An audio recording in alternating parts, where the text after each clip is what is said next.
Hello, welcome to the Fanfic Majesty. 4TOFL. Chapter 18. Bond Between Two Friends Part 1. I still can't believe that guy, Zuka muttered as she got out of bed. The sun rose brightly over Aquadeer HQ, but the Sparkle Mage was not in the same mood, remembering what Richard said to Kenos the day before. She grabbed her towel and walked to the showering room. Once she finished, she went back to her room and got changed. She then came out and started walking to the breakfast hall. As she made her way there, Shauna noticed her coming from the other side. Good morning, Zuka, the illusion mage greeted with a smile, but it went seemingly unheard as Zuka walked right past her. Zuka, Shauna muttered with a bit of a worried look. Shauna, is everything all right? A voice asked. The red-haired girl turned to see Oliver behind her. Yeah, I'm fine, it's just that something seemed off about Zuka, she replied. She ignored me when I said hello to her. Odd, that's not something she usually does. Do you think it has to do with wherever she went yesterday? The wood mage wondered aloud. Probably. I say we go and ask her, Shauna then said as the two walked to the breakfast hall. Once they made it there, it didn't take them long to find Zuka, sitting where she normally did. Judging from the Sparkle Mage's body language and facial expression, it wasn't hard to see that something was bothering her. The two mages got their breakfast and walked to the table, sitting down next to their friend. Hey Zuka, is everything all right? Shauna spoke up. You ignored my greeting back at the hallway. Oops, I'm really sorry. I wasn't ignoring you on purpose, it's just that, Zuka began saying apologetically. Something's been on my mind recently, she finished in a quieter, more somber tone. Does it have to do with where you went yesterday? Oliver asked. Zuka nodded. Yeah, Kenos was instructed by the Wizard King to go to his home and deliver a letter to his parents. He brought me and Asta along with him. Oh, I see, Shauna said, remembering what Dante and Oksana said about their parents during the banquet at the capital. I'm guessing something bad happened while you were there. Zuka nodded once more. You got that right, she replied as she told her two squadmates about the argument between the two Rossius, and what Richard told Kenos shortly after. What the fuck? The two mages said in unison, unable to believe that Richard would ever question if Kenos was his son, especially with the rumors that spawned shortly after Ellen's pregnancy. Oliver took a bite of his breakfast. Who says that to their own child? That's what I said, Zuka stated before her expression saddened. It even made Kenos cry. It was the first time I've ever seen him cry, and I didn't like it. I bet he's in a major slump right now. Can you blame him? Who wouldn't be in a slump? Oliver said. Poor guy. I wish there was something we could do for him, Shauna said before something popped into her mind. Hey, wait a minute, there is something we can do, or rather, something you could do, she finished, pointing to the Sparkle Mage. Zuka looked confused. And that is? The illusion mage grinned. Alright then, listen up. There's something I want you to ask Rill. Meanwhile, at the Black Bull's hideout, the members had all come together in the hall to have breakfast before they began their day. All but the Solar Mage. Hey Asta, where's Kenos? Yami asked. Yeah, did something happen yesterday? Finral added. When the two Black Bulls returned to base after the trip to Kenos, how's the day before, their squadmates were happy to see them return, but they were caught off guard when they saw the depressed look on Kenos' face. His eyes were red, and he didn't utter a word to them as he went into his room, not coming out for the remainder of the day. You said you were going to his house, right? Noel then asked, also remembering what Dante and Oksana said at the capital. Asta nodded. Yeah, we went to his house, and that's where it happened, he said. He and Noel then explained what happened at the capital with his siblings, all before Asta told them what Richard said to Kenos. What? That's a lot of stuff to wrap your head around, Vanessa said. He's not good with his siblings and his father technically denied relations to him. That sounds a lot like my own family life, Finral muttered to himself. No wonder he's down. His family practically dislikes him. Just like mine, Noel added, saying the last part in a lower volume. The rookie must be in a major slump right now, which explains why he isn't here, Magna said. There has to be something we can do to cheer him up. After all, he's a Black Bull. That's just the thing. I don't know what we could do, Asta responded. The only other time Kenos was in a similar slump was when he first came here, but this time, it's a bit more complicated than that. Gordon began writing something on a slip of paper. As he showed it to the others, Luck read it aloud. If my good friend Kenos is in a slump, then why don't we tell him how much he means to us? I don't know about that. I think fighting him would do better. After all, what better way to get out of a bad mood than to have your life in danger? The Lightning Mage continued with a childish grin. Fighting him is out of the question. For now, I just wish we could find out how he's feeling at the moment, Asta said to him. As the swordsman finished his statement, footsteps were heard coming from the hallway. The others turned to see who would come, although all but one squad member was present, and lo and behold, the Solar Mage emerged. his face wearing the depression from the previous day, he walked with little conviction. From that look, I think it's pretty safe to say that at the moment, he isn't doing too well, everyone thought. Good morning, Kenos. Good morning, everyone, Kenos greeted back in a silent, somber tone. Here Kenos, some breakfast, eat that up and you'll feel all better, Charmy said as she placed the usual large stack of food on the table. Kenos walked over to the table and looked at the food with little intent. This will do, he said, grabbing a muffin from out of it and walking away. Just a muffin, it really is like last time. The cotton mage exclaimed. The solar mage walked to a one-person couch a good distance from the others, but instead of sitting on it, he merely sat beside it on the floor, bringing his knees up to his chest with an arm while he used his other hand to eat his muffin, not once turning to look at his squadmates again. Well, what's our plan to help him? Ghosh asked. Shocking the others, he looked confused. What? You didn't talk about your sister, Magna replied. And your nose isn't bleeding, who the hell are you, and what have you done with the real Ghosh? Charmy added with an exclamation. I am the real Ghosh, it's just that I have a feeling Captain Yami won't let us do anything else until we help Kenos out, so the faster we do this, the faster I can get back to worshipping Marie, he replied. Asta walked over to Kenos and crouched down, the solar mage turned to face him, but only for a few seconds as his head turned back to the way it was. Need something, Asta? He asked nonchalantly. No, you need to get out of your slump, I'm here for you, we're here for you, you're our squadmate, our friend, our family, we can't stand to see you like this, the magicless mage told him. I appreciate it, but there's nothing you can really do, this feeling I have is still here, it's like it'll never go away, Kenos said, not making any eye contact. Asta sighed. Hopefully, it does go away, he said as he stood up. Just then, a knock was heard at the door. Don't worry, I'll get it, the swordsman said as he walked to the door and opened it, seeing who it was. Once he did, a small smile creased his face as he let the guest in, none other than Zuka. Hello there, who is this beauty? Finral exclaimed starry-eyed as he ran to Zuka and knelt in front of her. Finral, I don't think this is a good time, Noelle said. The stars in the spatial mage's eyes disappeared. Oh yeah, my bad, it's a habit of mine. Regardless, I'd like to know who she is as well, Vanessa spoke up. Asta was the one to introduce her. Everyone, this is Zuka Glatenia, a magic knight from the Aqua Deer. The solar mage heard Asta introduce Zuka, but he didn't even bat an eye in her direction, his gaze remained forward, facing nobody as he continued to wander in his thoughts. As for everyone else, however, their eyes widened once they heard that name, a name they knew, but without a face to associate it with. So you're Zuka, the girl who helped Kenos during his first mission, I must say, you're a lot cuter than I thought you would be, Vanessa said with a small grin. The Sparkle Mage giggled. Thanks, I've never really met other black bulls except for Kenos, Asta, and Noelle, but you all seem nice, and quirky, I can see why Kenos enjoys being here, she then turned and saw Yami. And the black bull's captain himself, Yami Sukahiro. Hey, I remember you, Yami said as he looked at her. You're the girl Rill was begging us not to take into our squads back at the entrance exam, Ms. Sparkles, I didn't know you were the one who helped Kenos. Yeah, that's me, but I'd prefer it if you just called me Zuka, she said back as she scratched the back of her head. So Zuka, what brings you here? Noelle asked. I'm here for Kenos, I went with him and Asta to his home yesterday, I saw what his father said to him, I thought he might be in a slump, so I came here, Zuka explained. Your guess was right on the money, he's right over there, Magna said, pointing to Kenos. Zuka saw him on the floor and slowly walked to him. Hey Kenos, I know you're feeling down, so come with me, I'm going to take you somewhere, she said.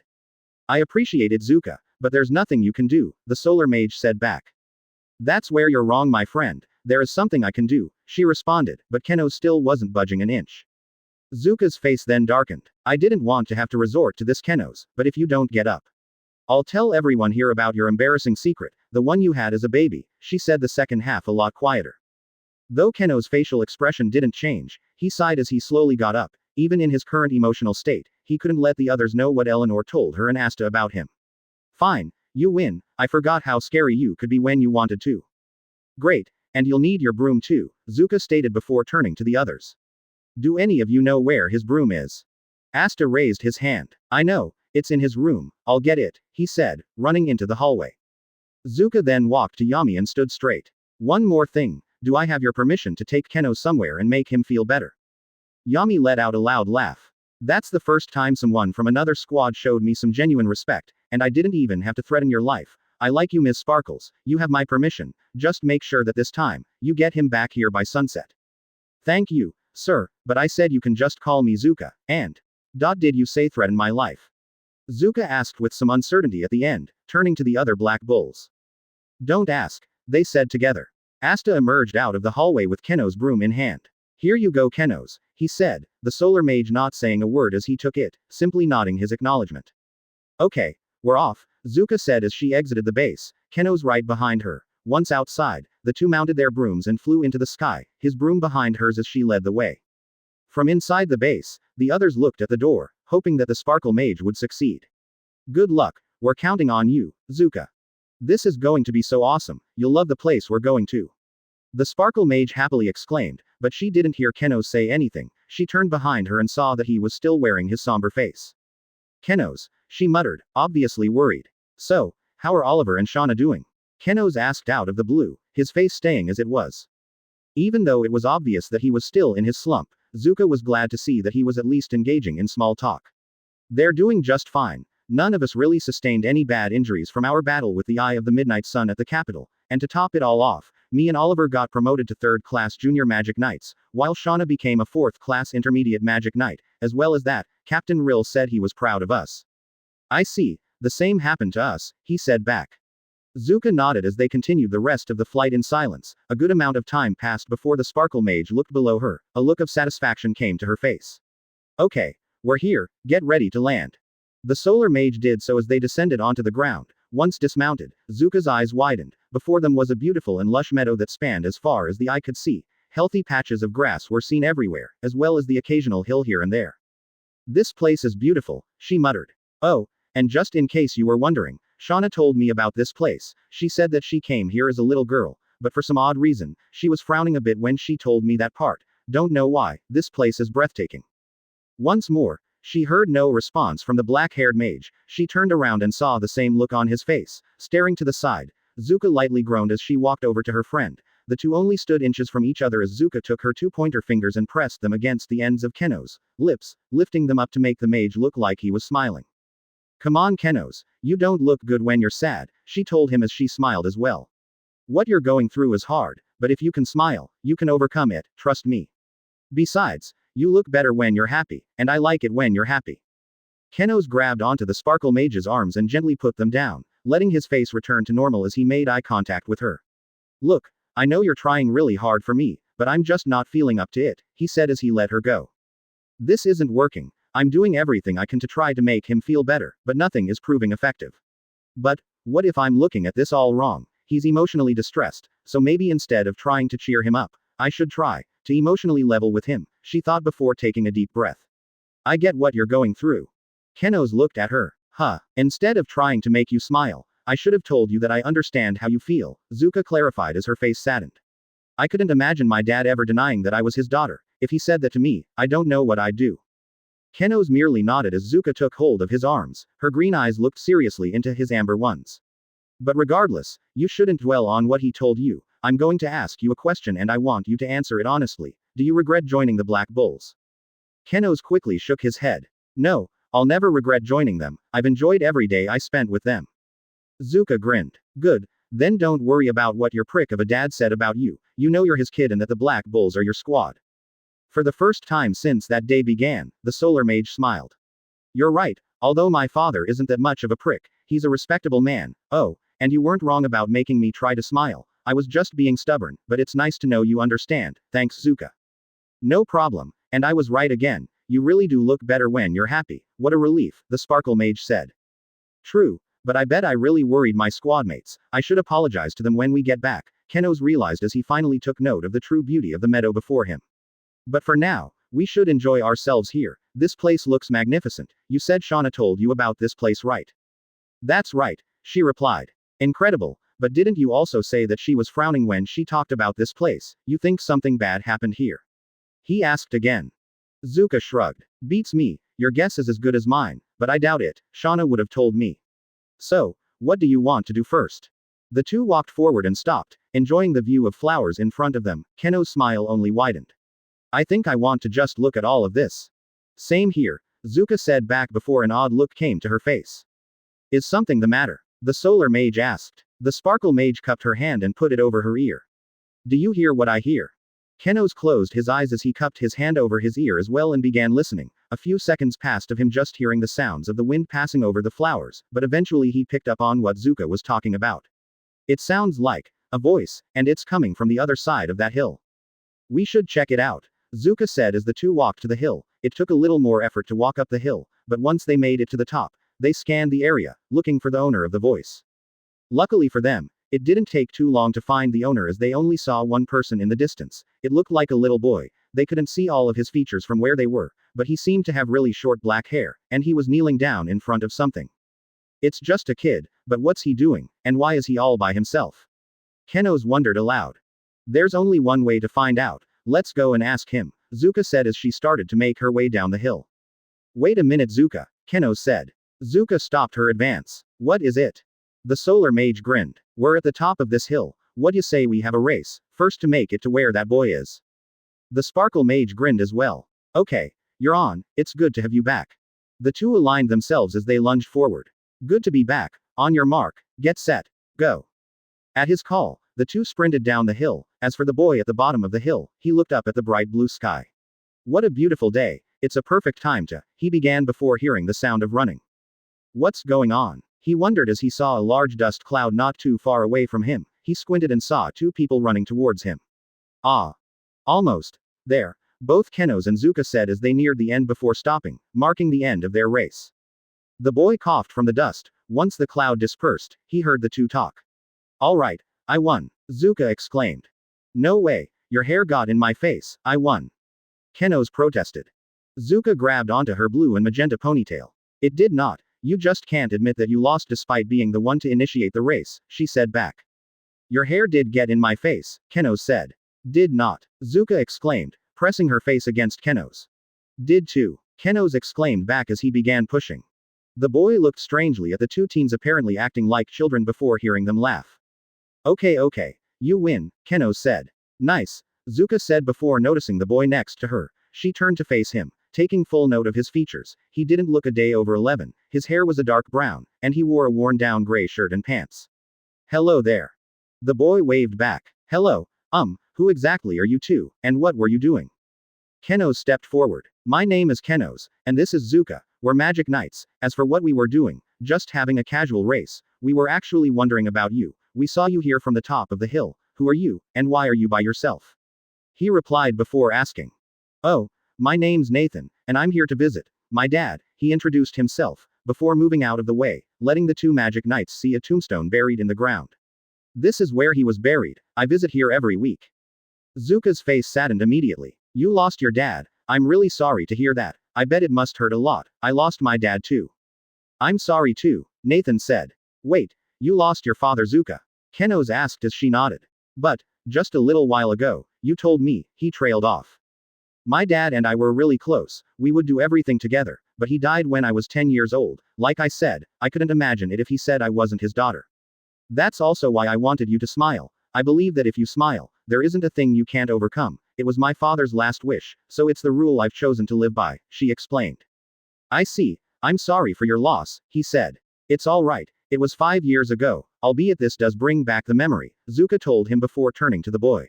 Say, Nathan, do you live close by, and with anybody else? I do live a good few miles from here. As for family, my mother left us when I was younger, and I live with my older sister. Why do you ask? Well, our brooms are right on the other side of that hill. When you're done paying respects to your dad, why don't we fly you home? Zuka suggested. Nathan's face brightened. Really? I've never flown on a broom before, he said. Say, I know you don't know my dad, but would you like to pay respects to him with me before we go? I don't see why not, Kenos replied as he grabbed a handful of flowers and used a long blade of grass to tie them together, placing them next to the tombstone. He and Zuka then knelt alongside Nathan as they spent a few minutes in silence. Nathan stood up. Thank you very much, we can leave now, he said as the others stood up as well. Leaving so soon? But I just got here, a voice sarcastically said. The three turned to see where the voice came from. They saw a tall man with short navy green hair. He wore long brown pants and a gray collared shirt. He was actually quite handsome, despite the fact that there was a notable scar across his left cheek.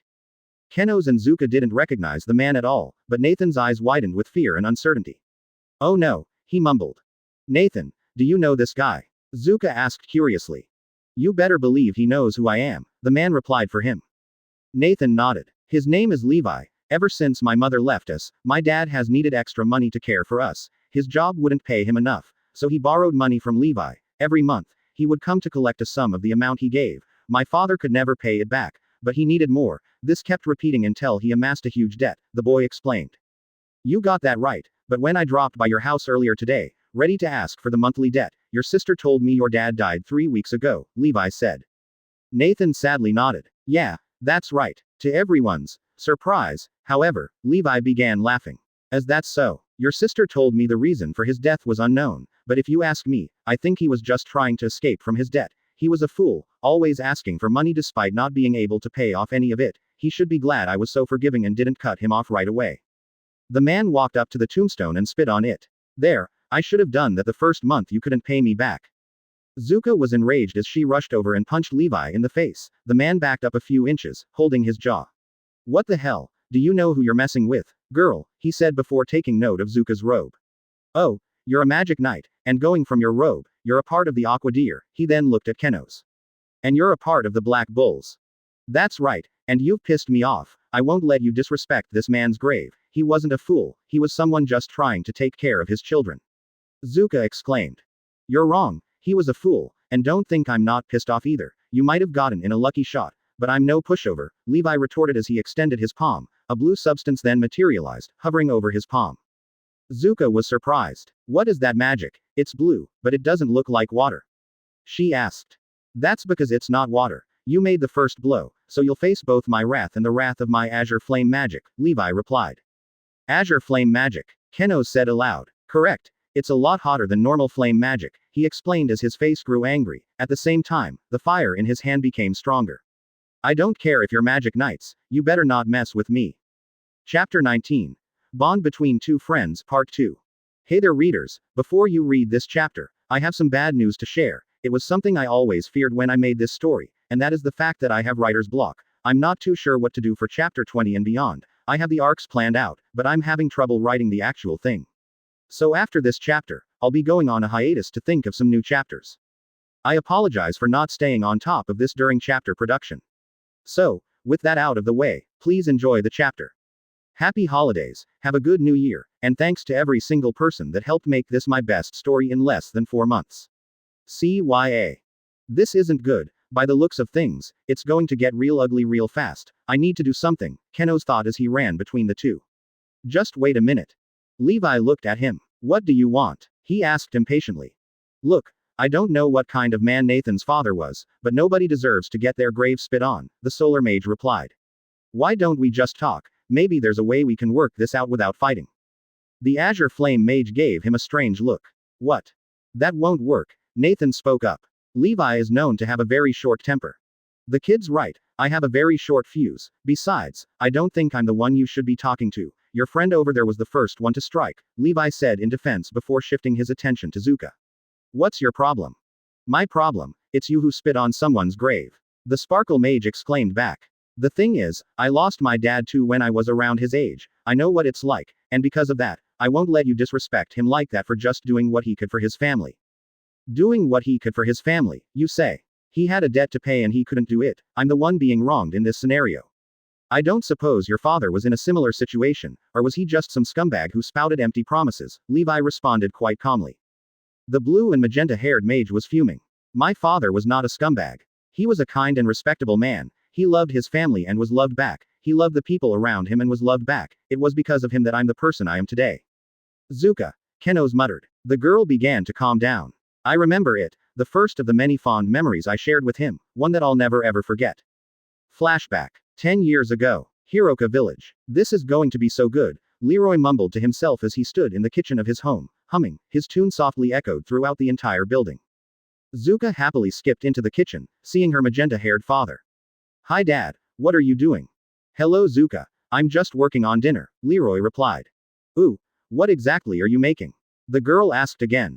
I'm making rice and potatoes, with seasoned lamb. It's my favorite meal, he replied as he went back to doing prep work, but stopped before turning his head and seeing his daughter still standing next to him, a wide smile on her face. Zuka, what are you still doing here? I need my space, don't you have something else to do? The girl groaned. Honestly, no, I'm really bored today. Mom went out to meet with Mrs. Drahms earlier and she hasn't come back yet, and all of my friends told me they were busy. I see. So what are you going to do to relieve that boredom of yours? I'm not sure. I'm trying to think of something, but nothing's coming to my head, Zuka replied before she stopped and started looking around her. Wait, I know, what if I help you make dinner? Help me make dinner. But Zuka, you've never cooked before, not to mention you're only 5 years old, Leroy said. I can still try. Besides, the dinner you've made has always been super yummy. This could be my chance to learn how to make yummy food just like you. Please, the girl childishly pleaded as she brought her hands together. Leroy sighed with a small grin. Okay, you can help, he said as he took a knife and a potato, handing it over to Zuka. Why don't you start by peeling these for me? Yes, sir. You can count on me, Zuka answered as she went to her own spot in the kitchen, holding the two objects in her hand. Peeling potatoes shouldn't be too hard. The blue and magenta-haired girl placed her knife alongside the bumpy vegetable, ready to peel it with no problem, but when she applied pressure to the knife, it slipped off, not even cutting off a sliver of potato skin. Just one miss, I'll get this one, she mumbled as she tried again, but faced the same outcome. Having some trouble there? Leroy asked. Well. Yes, Zuka slowly admitted with a sad tone. Leroy walked over to his daughter and ruffled her hair. Zuka looked up to see a smile on her father's face. Don't feel bad, it's only your first time, let me show you what to do, he said as he gently placed his hands over his daughter's. Use one hand to firmly hold onto the potato, then with your other hand, put your thumb in front of the knife to apply more force and ensure better control, he instructed as he guided the little girl's hands through the steps he stated in order for her muscles to remember the action. Zuka's eyes brightened as the skin peeled away and the white vegetable within slowly became visible. Wow, so cool, thanks Dad. No problem there, we still have more potatoes to peel, can you do it? Zuka gave a wide smile. You bet I can, she replied as she grabbed another potato and held it the same way Leroy showed her. Using her thumb to guide the knife, she began peeling off the skin, but it ended around midway through. Well, almost. Leroy chuckled. Don't worry, you'll learn how to do it in one try. That's what I love about cooking, it teaches you the results of practice, as well as that, it teaches you patience, creativity, and most of all. Most of all, what? Zuka asked. Her father walked over to her and patted her head. And most of all, it teaches you to broaden your horizons, to learn a variety of different types of skills. I don't know about that, Dad, that sounds like a lot to remember. I'd rather learn one set of skills and keep it at that, the girl politely retorted. Leroy shrugged. I suppose, so, what do you say we finish up this meal before your mother gets here? Let's do it. Zuka cheered as the two continued cooking. An hour passed before the tantalizing aroma of meat and potatoes filled the house. And we're all done, Leroy said with a sigh of relief as the two left the kitchen and entered the dining room, sitting down. Thanks for your help, that wasn't too bad for your first try. You're welcome, that was so much fun, but I have a question. Zuka asked. That was a lot of work, but you usually make all of our meals by yourself, why doesn't Mom help you? Croatia. Well, your mother can't really help me, after all, she can't cook, Leroy replied. She can't cook, Zuka said. The magenta-haired man nodded. That's right, but it's okay, I've never seen anyone clean a house like she has. As for me, I usually just use my magic to help with cooking. I see, well, I don't think you'll need your magic to help you anymore, Zuka said. Leroy raised a brow. And why is that? Because, the girl began, getting up from her seat and walking to her father, tightly embracing him. Quote. You have me here, I'll help you from now on. Leroy gave her daughter a warm smile as he returned the embrace. I would like that. End flashback. So, what you're saying is that your first fondest memory with your father was him teaching you how to cook, whatever, Levi scoffed. He noticed the silent rage on Zuka's face and opened his mouth again. Don't get me wrong, from that story of yours, it's pretty easy to see your dad was a good man. Teaching your kid how to cook is pretty touching, but I think we can all see that your dad isn't the one we're focusing on right now. It's Nathan's dad, Levi said as he took out his grimoire. What are you doing? Nathan reluctantly asked. Well, since your dad over here is dead and unable to pay his debt, I'm going to pardon him by making him pay in a different way, Levi replied as blue flames floated above his hands. I'm going to burn that grave of his along with his body to a crisp, to the point where not even his ashes will remain. What? The three exclaimed in total shock. The Sparkle Mage stepped forward. My words still stand, I won't let you harm this man's grave in any way. Fine then, if you want it that way, you're just going to have to beat me, Levi taunted, beckoning her over with his palm. It'll be my pleasure, Zuka replied as she took out her grimoire. Wait, so we're not just going to talk this out? Kenos asked. No, Levi and Zuka exclaimed back. Stand back, I'll take this guy down quickly. Sparkle reinforcement magic. Rampage force. Zuka exclaimed as she charged at Levi, the aura surrounding her. Bring it on. We'll see how lucky you are if you can get another shot on me, Levi said plainly. The Sparkle Mage quickly arrived in front of her opponent and fired a quick barrage of punches. To her complete surprise, however, Levi dodged them quite effortlessly. What did I tell ya? Levi smirked as Zuka launched a side kick, to which Levi ducked before shooting a basic blast of blue flames, the Sparkle Mage having to quickly make distance between them. The blue flames vanished almost immediately. We're in a meadow. I gotta keep my flames under control or it can get out of hand fast, Levi thought as his grimoire flipped to a page.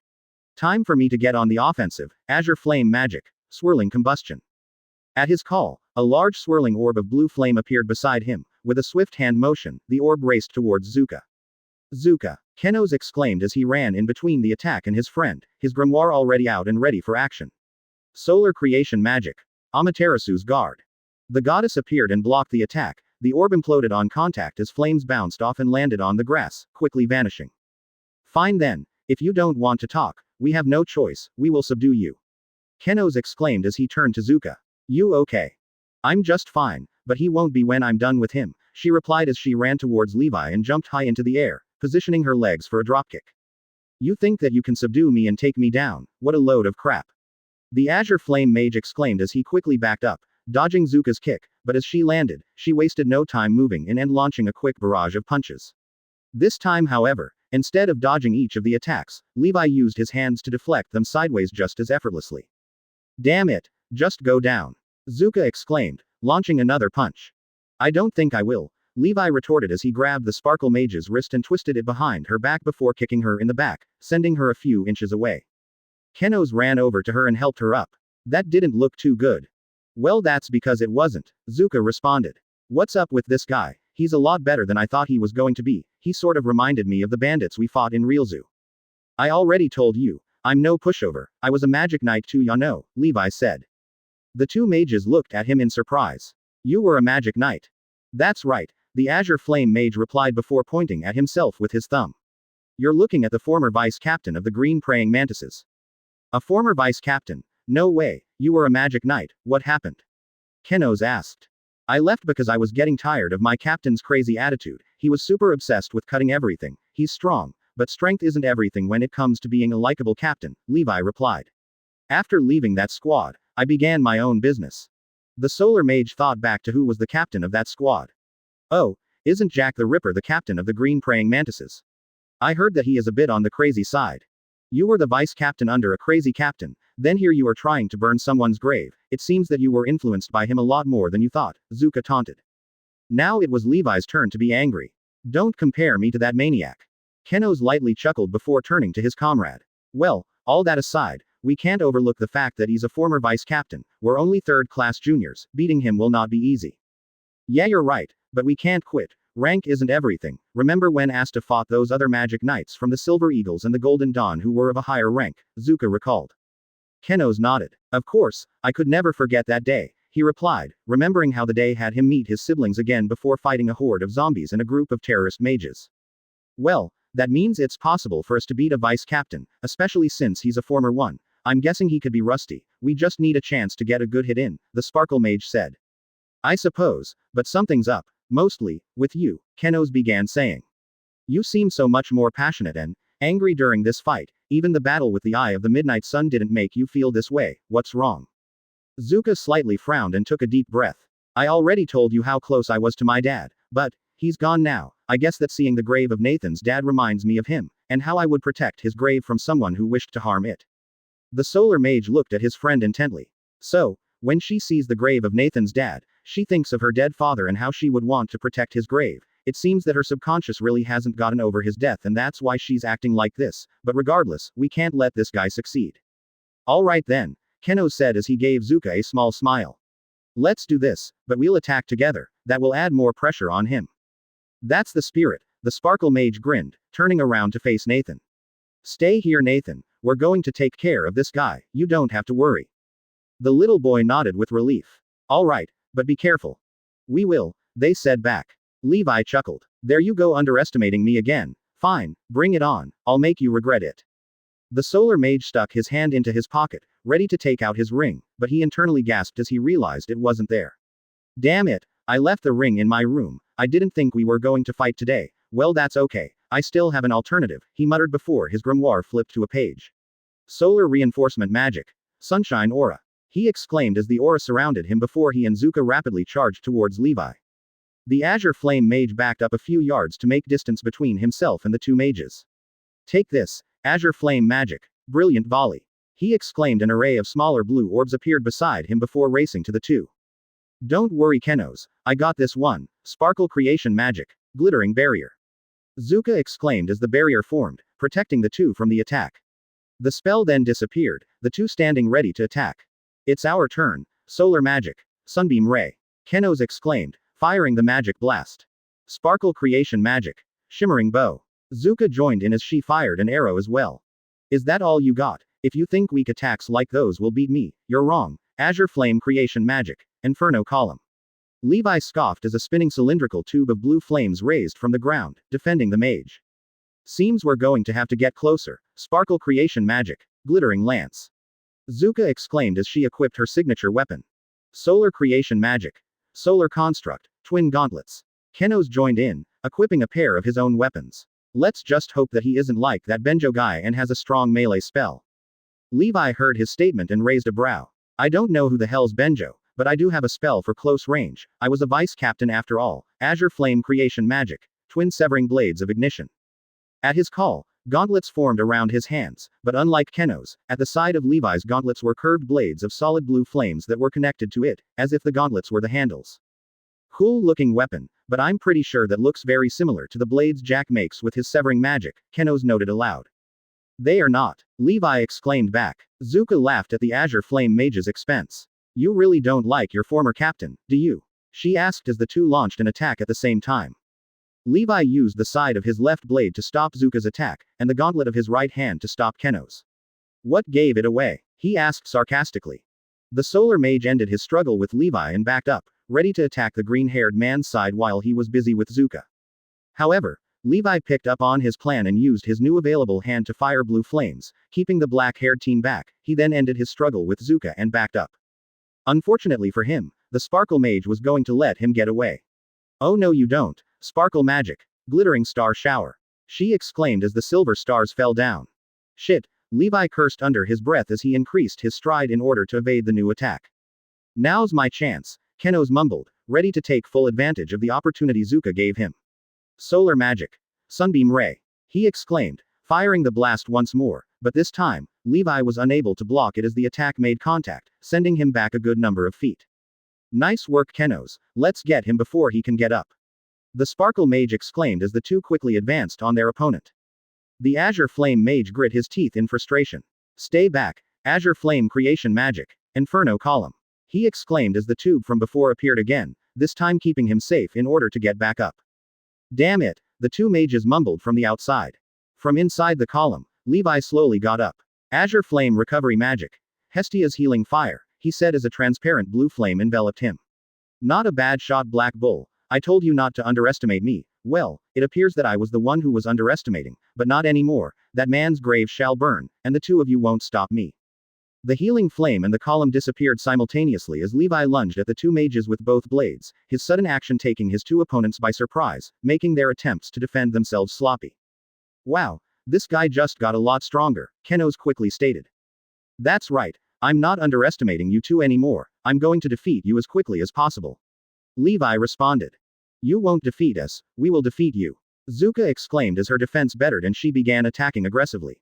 We won't let you do this to Nathan, that's his father, it means a lot to him.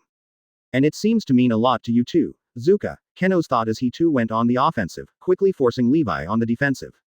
I don't care, this is how he will pay. Levi said, backing up as he quickly cast another spell, making sure not to repeat the same mistake that he forced him to the ground earlier. Azure Flame Magic. Vivid Spiral. He exclaimed as his blades ignited brightly before he jumped into the air, spinning violently as he prepared to crash into the two. What the, was all the two got to say before Levi crashed into them, sending them to the ground with a powerful thud. The Azure Flame Mage stopped spinning immediately. I finally got you two down, and similar to what happened to me, I won't give you a chance to get back up. Azure Flame Magic. Swirling Combustion. he exclaimed as he quickly fired the large orb. Shit, Kenos and Zuka muttered, unable to cast a defense spell fast enough. Instead they quickly got up and crossed their weapons. While that did succeed in blocking the attack, it was only a small amount as their weapons and auras vanished and they fell to the ground again. Oh no, Nathan said. From afar, he watched the two mages fight Levi, and while they were doing good during the beginning, the little boy gasped as he saw them drop to the ground twice. I have to do something, he said as he started running to the site of the battle. Ow, that really hurt. How are you holding up, Kenos? Zuka asked with a groan. I've been better, you.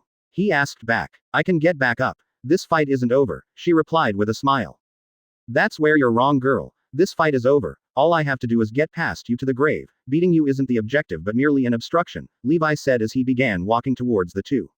Levi. No. A voice exclaimed. The three mages looked in shock as Nathan quickly ran in between Kenos and Zuka along with the Azure Flame Mage, his arms extended. Nathan, what are you doing? Get out of here. Kenos exclaimed. Yeah, Nathan, what are you doing here? Levi asked. Please, Levi, don't hurt Kenos and Zuka anymore, and please don't burn my dad's grave. The little boy pleaded. And why would I do that? Your father can no longer pay me back with money, so he shall pay through my blue flames, Levi retorted. As for those two, they're getting in my way. Don't make him pay like that. I will do it. I'll pay his debt for him. I'll become your servant and work for you until his debt to you has been paid in full. So please, don't burn his grave, and don't hurt these two anymore for just trying to protect him. Nathan screamed with tears in his eyes. Nathan, Zuka muttered. Levi's face showed nonchalance as his blades vanished and he walked to Nathan until he was just inches from him. The man looked down at the boy. A nice attempt. But no, your father's debt was his to pay, and his alone. I won't let someone else take on that burden for him, especially his own kid. Doing that would exempt his from all responsibility. Levi walked by the boy and passed the two mages on his way to the tombstone. Kenos slowly got up. He can't see me. I can get him. This is our last hope, he said, his grimoire flipping to the page of his strongest spell. Solar magic. Solar cross destroyer, he mentally thought as he summoned the two X's, dividing one into lines as they moved along the sides, ready to entrap their target. That was a lot harder than I thought, but at least it's over, Levi began thinking as he detected mana quickly closing in on him. He turned and saw the two lines ready to get him. He grinned. Not a bad try, but that won't stop me. What the Azure Flame Mage then did made the Solar Mage's eyes widen beyond belief. As the lines quickly got close to him, Levi ran over to one and quickly jumped into the air, bouncing on one of the solar lines and doing a backflip, letting the lines meet, but without a target to detain. Holy shit, no one has ever evaded my Solar Cross Destroyer before, Kenos said in disbelief, but quickly composed himself as he fired the magic blast at Levi midair. The first half of your attack couldn't get me, and the second one won't either. Levi exclaimed as he used basic blue flames to thrust himself downwards, the blast completely missing. No damn way, the black-haired teen said this time, his best spell had been effortlessly dodged. So this is the power of a vice captain, even if he is a former one, it's so painfully obvious to see the difference in our skills. Okay then, I think it's time to end this once and for all, based on the mana I felt from that attack of yours, I'm pretty sure that was your strongest spell, so I'll show you mine, can't have either of you pulling something like that again, Levi said as he jumped into the air, a massive shapeless flame forming above him, much larger than any of his prior spells. Nathan, run, now. Kenos instructed, the little boy wasting no time as he ran far away from the group as fast as he could towards his father's tombstone. The Solar Mage then turned to Zuka. I'm running low on mana and it's an attack from above, so Amaterasu's guard won't be able to protect us, it's up to you. This is. The end, Azure Flame Magic, Bonfire Conflagration. The former vice captain violently exclaimed as he released the attack on the two Magic Knight. This is everything I got left, Sparkle Creation Magic, Glittering Barrier. Zuka exclaimed just as loud as her barrier formed and the explosive attack made contact with it. Damn, this spell is really powerful. You can do it, Zuka, Kenos said. I believe in you, you can win. Zuka heard her friend's encouraging words and smiled. Yes, I can, as long as I can smile, there isn't a challenge I can't overcome, you will not defeat us, and you will not defeat me. As long as you can smile. Bullshit, that kind of philosophy can't top raw power. Levi screamed as the strength of his spell increased. Zuka quickly dropped to her knees from the overwhelming force, she wasn't sure how much longer she could hold out. No, I can't fail, if I do, she began, but wasn't able to finish as her spell gave out and broke, exposing her and Kenos to whatever force was left, which was quite much. The two dropped to the ground as parts of the meadow around burned violently. Levi landed on his feet next to the two as he waved his hand, extinguishing the flames around them. I'll admit, that was a very tough battle you two gave me, even making me use my strongest spell, but victory is mine, you lose. As the Azure Flame Mage turned to walk away, he felt something. Turning around, he saw Zuka, on the ground, weakly grabbing onto his ankle. As he looked down at her, he saw a small smile on her face. You're wrong. This isn't over. You haven't won, she managed to say. It didn't take much effort for Levi to free his ankle from the Sparkle Mage's grip. I have, was his only response as he continued on his way. I have to stop him, Zuka muttered as she dragged herself closer. I can't let him succeed, I just can't. Levi took a step. For Nathan, Zuka thought. He took another step. For his happiness. Another step. For his closure. One more step. For. You. Dad, she thought last as an image of Leroy appeared in her head. The man was smiling. Flames ignited above Levi's right hand. Time to end this. No, don't, Nathan exclaimed as he ran in front of the mage. I won't let you. The boy's pleas were ignored as Levi merely pushed him aside, not letting anything get between him and his objective. Only a few seconds passed before he was standing in front of the tombstone. To think I'd have such a problem getting this done. Well, not anymore, he said as he placed his two hands on top of the grass close to the grave. Then suddenly, a bright wave of blue flame arose, engulfing a wide area around the tombstone. No, Zuka exclaimed, rising to her feet from adrenaline. However, that boost didn't last long as she dropped to her knees immediately after. There we go. The heat of my flames should do away with his body before extinguishing. I'm no longer needed here, Levi said as he began walking away, but stopped and turned to face Nathan. Consider your father's debt from now on paid. Those were his last words as he walked away and was soon out of view, leaving Nathan with a face of sadness and horror at the massive flame before him. No. We have to put out that flame, there's still a chance to save the body. Kenos exclaimed, gathering the energy he had left as he got up and ran to the flame, but as he passed by Zuka, he saw her on her knees, motionless, a shadow over her eyes. I hope she's okay, the solar mage thought as he kept running, soon making it to the grave spot. He watched as the flames burned brightly and thought of a way to stop them. Kenos, Nathan cried as he ran to the teen. What are we going to do? I don't know. I don't have a spell for this, and those flames are really hot. We have to work fast, Kenos replied before a thought came to his head. Wait, there is something I can try, but I've never done it before. You have to try, the boy told him with a tone of panic. All right, here we go, the solar mage said as his grimoire floated in front of him, flipping to a page. This will be my last spell for some time. Solar creation magic. Solar construct. Shovel, he said as sunlight gathered and formed into a shovel. A shovel. Nathan was confused. Yes, I can use dirt to extinguish the flames. Kenos replied as he quickly moved in, shoveling the seemingly endless supplies of dirt around him and pouring it over the flames as fast as he could. With only one shovel, Nathan was forced to watch from the side as Kenos raced to save his father's body. Please, let him be okay. I'm running on full adrenaline here. I need to hurry, Kenos mumbled to himself as he increased his speed as much as he could, and that speed came in handy as he extinguished the last of the flames. Smoke flew into the sky. He breathed a sigh of relief. Nice, I was able to do it in time. We didn't. What's that horrible odor? It smells like, Kenos began saying before his eyes widened, realizing what the smell was. Burnt flesh. It doesn't even smell burnt, it smells like it's been incinerated. Incinerated, Nathan muttered. Yeah, we couldn't save him, Kenos stated with a somber tone. The little boy dropped to his knees. No, Dad, tears began falling. I'm really sorry, Nathan, we just weren't strong enough, Kenos said. It's all right, it hurts a lot, but I know you tried your best, Nathan said, getting up and wiping his tears away. My sister and I are already struggling now, both our parents are gone, and coming here to see my dad made me feel better, but that's gone now. I see. Say, Nathan, where do you live? The solar mage asked. In the capital, but a very poor part of it, the boy replied. The capital? You must have walked a long way, but I'll help you. Do you know where the Rossiu household is? Nathan nodded. Yeah, I've heard of that place from people who pass by my home. Good. I want you to go there with your sister. If anyone in the household stops you, tell them Kenos sent you, and if they ask for proof, say from Ken's to Vase, they'll let you in, the solar mage explained. Okay then. Thank you very much, Kenos, for what you did. You may have not succeeded, but I really appreciate your effort, and tell Zuka I said thanks too, Nathan said as he walked away. Eventually, the little boy was out of view. Zuka, Kenos said in a more concerned tone as he slowly walked back to where the Sparkle Mage was. He saw her there, still on her knees, a shadow still over her face. The Solar Mage kneeled down to her level. Wasn't able to save him in time, but Nathan will be all right, he said, but he heard no response. As he turned an eye to look at her, he noticed something. She was smiling. What? She's smiling, Keno said, fully turning his head to get a look at her face, but as he did, he saw a sight that genuinely shocked him. Despite the smile on her face, Zuka's eyes were on the verge of tears, they were struggling to fall, as if she was holding them back. The black-haired mage was concerned for his friend. Zuka, he muttered.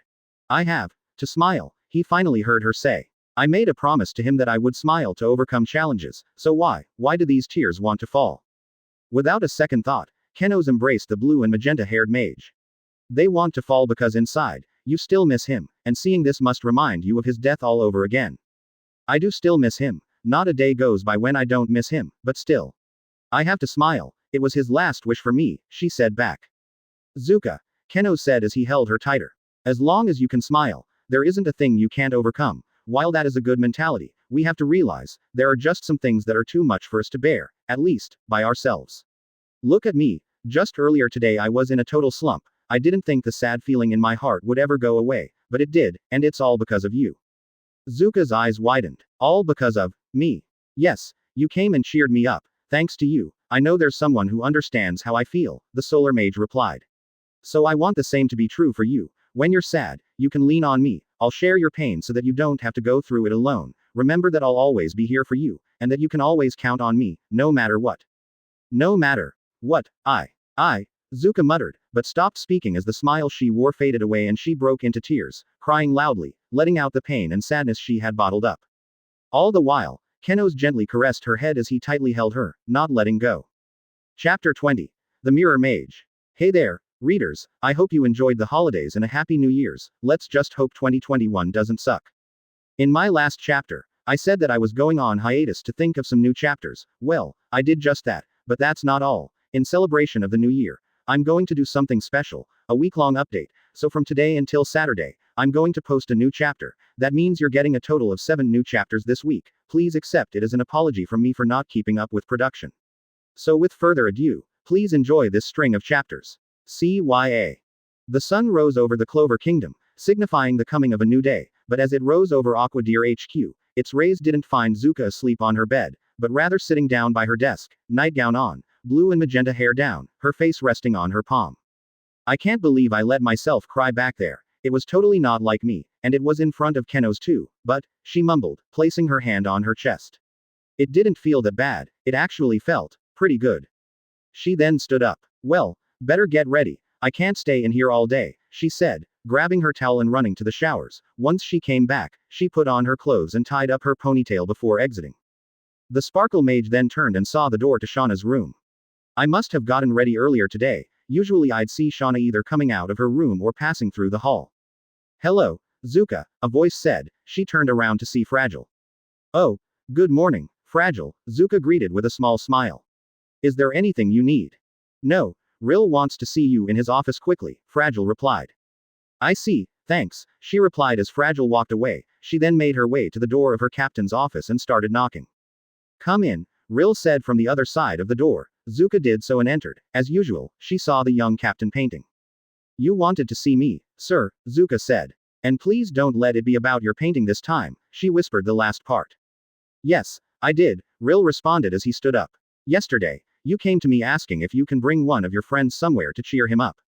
Zuka nodded. That's right, sir. You permitted me to go. Is there something wrong? The captain shook his head. No, not at all. I called you here to congratulate you. It's good to see friends helping each other out. I bet he's very grateful to you. But while I am proud, we can't forget that we're Magic Knights, so I'll be assigning a mission for you, he explained. Would you like Shauna and Oliver to accompany you, or would you prefer another group? Nope. I'm perfectly fine with the first option. I'd like all my team-ups to be with them, she replied. Rill smiled. All right then, I'll send you the info later. For now, go get some breakfast. Yes sir, thank you, Zuka said as Clover saluted and left the room, making her way to the breakfast hall. It's good to see friends helping each other out. I bet he's very grateful to you, Rill's words repeated in Zuka's head. The Sparkle Mage sighed. He is very grateful, but so am I. The point of that trip was for me to comfort him, but in the end, I was the one who ended up being comforted. She arrived at the breakfast hall and grabbed her plate, filling it with the usual content before finding her usual spot and sitting down there. She took a bite before stopping. she couldn't stop thinking about what happened the day before, meeting Nathan, her and Keno's battle with Levi, their inability to save the grave, and the solar mage comforting her, but as she got to the last part, another thought came into her head. He was really close, she thought before blushing profusely. She grabbed her face. Wait a minute, what am I thinking? He's my friend, I shouldn't think of him that way. But he told me that he would always be there for me, and I'd be lying if I said that didn't make me feel a little happy. Hey there, Zuka. The sound of two voices brought the girl out of her thoughts as she saw Shauna and Oliver sit down across from her. Is something the matter, Zuka? Your face is red. Oliver asked curiously. The blush on her face lessened, but was still a bit rosy. She turned her face away from her friends. Yeah, I'm fine. I was just thinking about something Keno's told me yesterday, she tried replying in her most casual voice. Oh, and speaking of Keno's, how'd the trip with him go yesterday? Shauna asked. Zuka turned to face the illusion mage. It went pretty good. His slump is gone and he's back to his old self. I really owe you one, Shauna. Don't mention it, girl. We're friends, that's what we do, she said back. The Sparkle Mage smiled before taking another bite of her breakfast, glad her friend from the Black Bulls was feeling better. I'm really sorry, everyone. The next day came for the Black Bulls, but they looked in surprise at the Solar Mage as he bent down, exclaiming an apology to them. I worried all of you. You tried to cheer me up, but I was being stubborn, forgive me. He exclaimed again. Asta walked over to him and placed a hand on his shoulder. Don't sweat it. None of that matters right now. What's important is that you're back to your old self. Yeah, he's right. Seeing you sulk worried us a lot more than anything else, Vanessa added. Keno straightened himself. A smile was on his face. Thanks a lot, everyone. I promise I won't worry you ever again. Well, it's good to have you back, kid, Yami said as he blew smoke from his cigarette. I know what. Why don't you all get the day off, in celebration of Keno's? Thank you very much, Captain. They all exclaimed, Clover saluting to him. I know the perfect thing to do, Keno said as he went to his room. Coming back, he had his broom in hand before he walked outside and looked at the bright blue sky above him. Asta and Noel walked out. Hey, where are you off to? The swordsman asked. I'm going to Neen. This day off is a perfect chance for me to visit Eon, he replied. Eon. Oh yeah, the girl you met at the mixer, Noel said. Hey Kenos, is it alright if I tag along? I want to visit Rebecca too, Asta said before feeling pecking on his head. Oh, it seems Nero wants to come too. Sure, hop on, let's get going, the solar mage said as his squadmate did so. The two then soared into the sky. CYA around Noel. The two boys called as they were soon out of view. The water mage's face bloomed red. Wait, he's going to Neen to see Rebecca, she mentally exclaimed before she ran back inside, right towards Finral.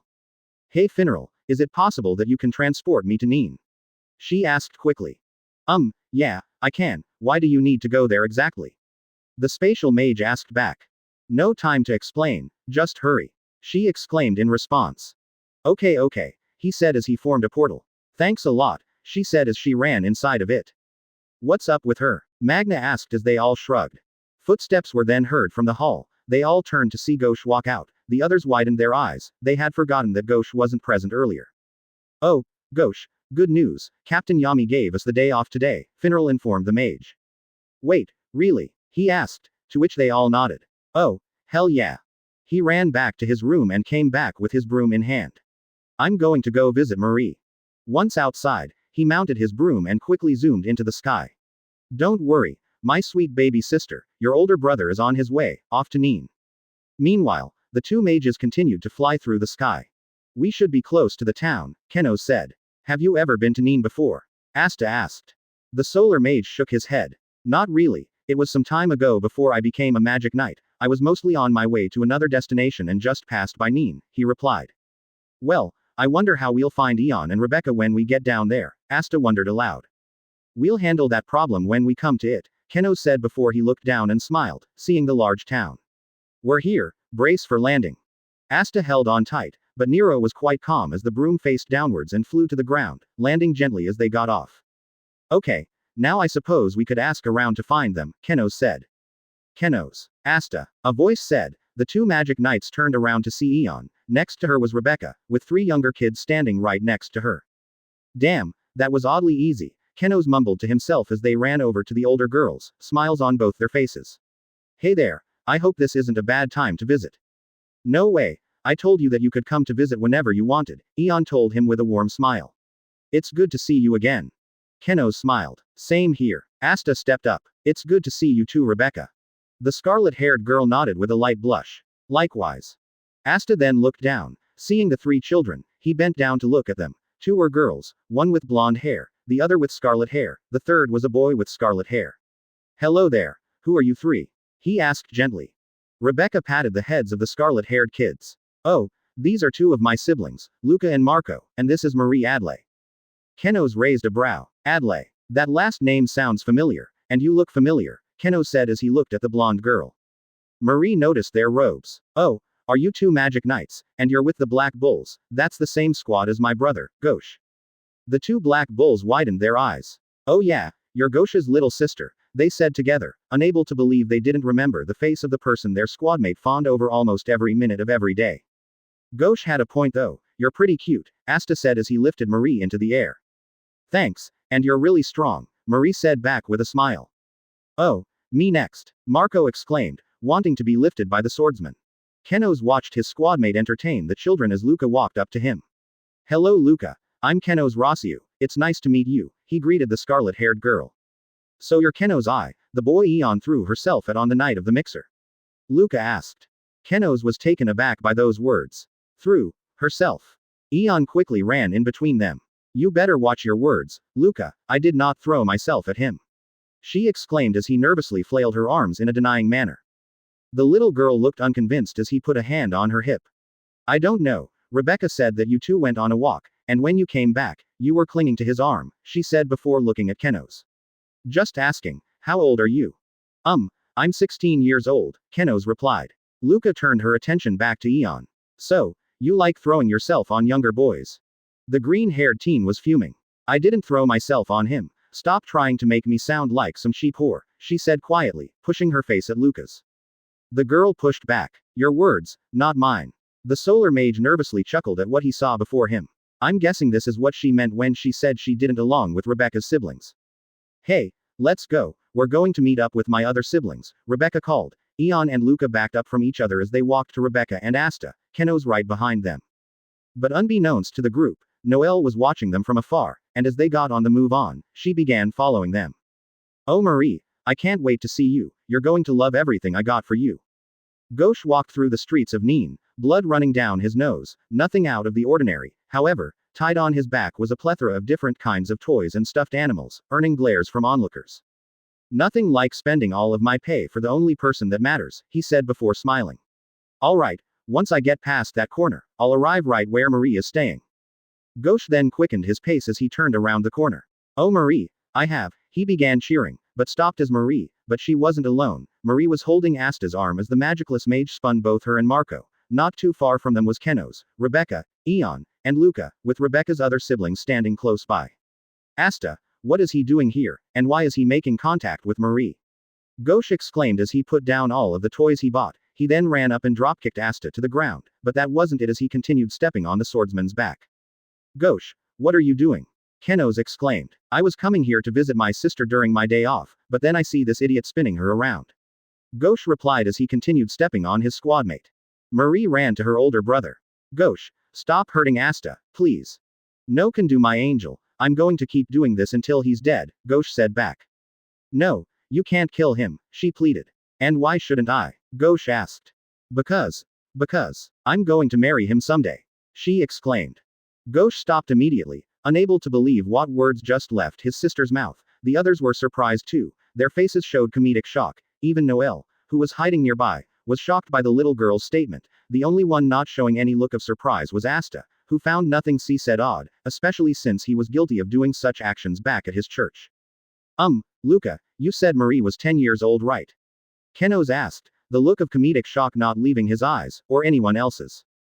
The girl didn't say anything, but she merely nodded, confirming Kenoz's question.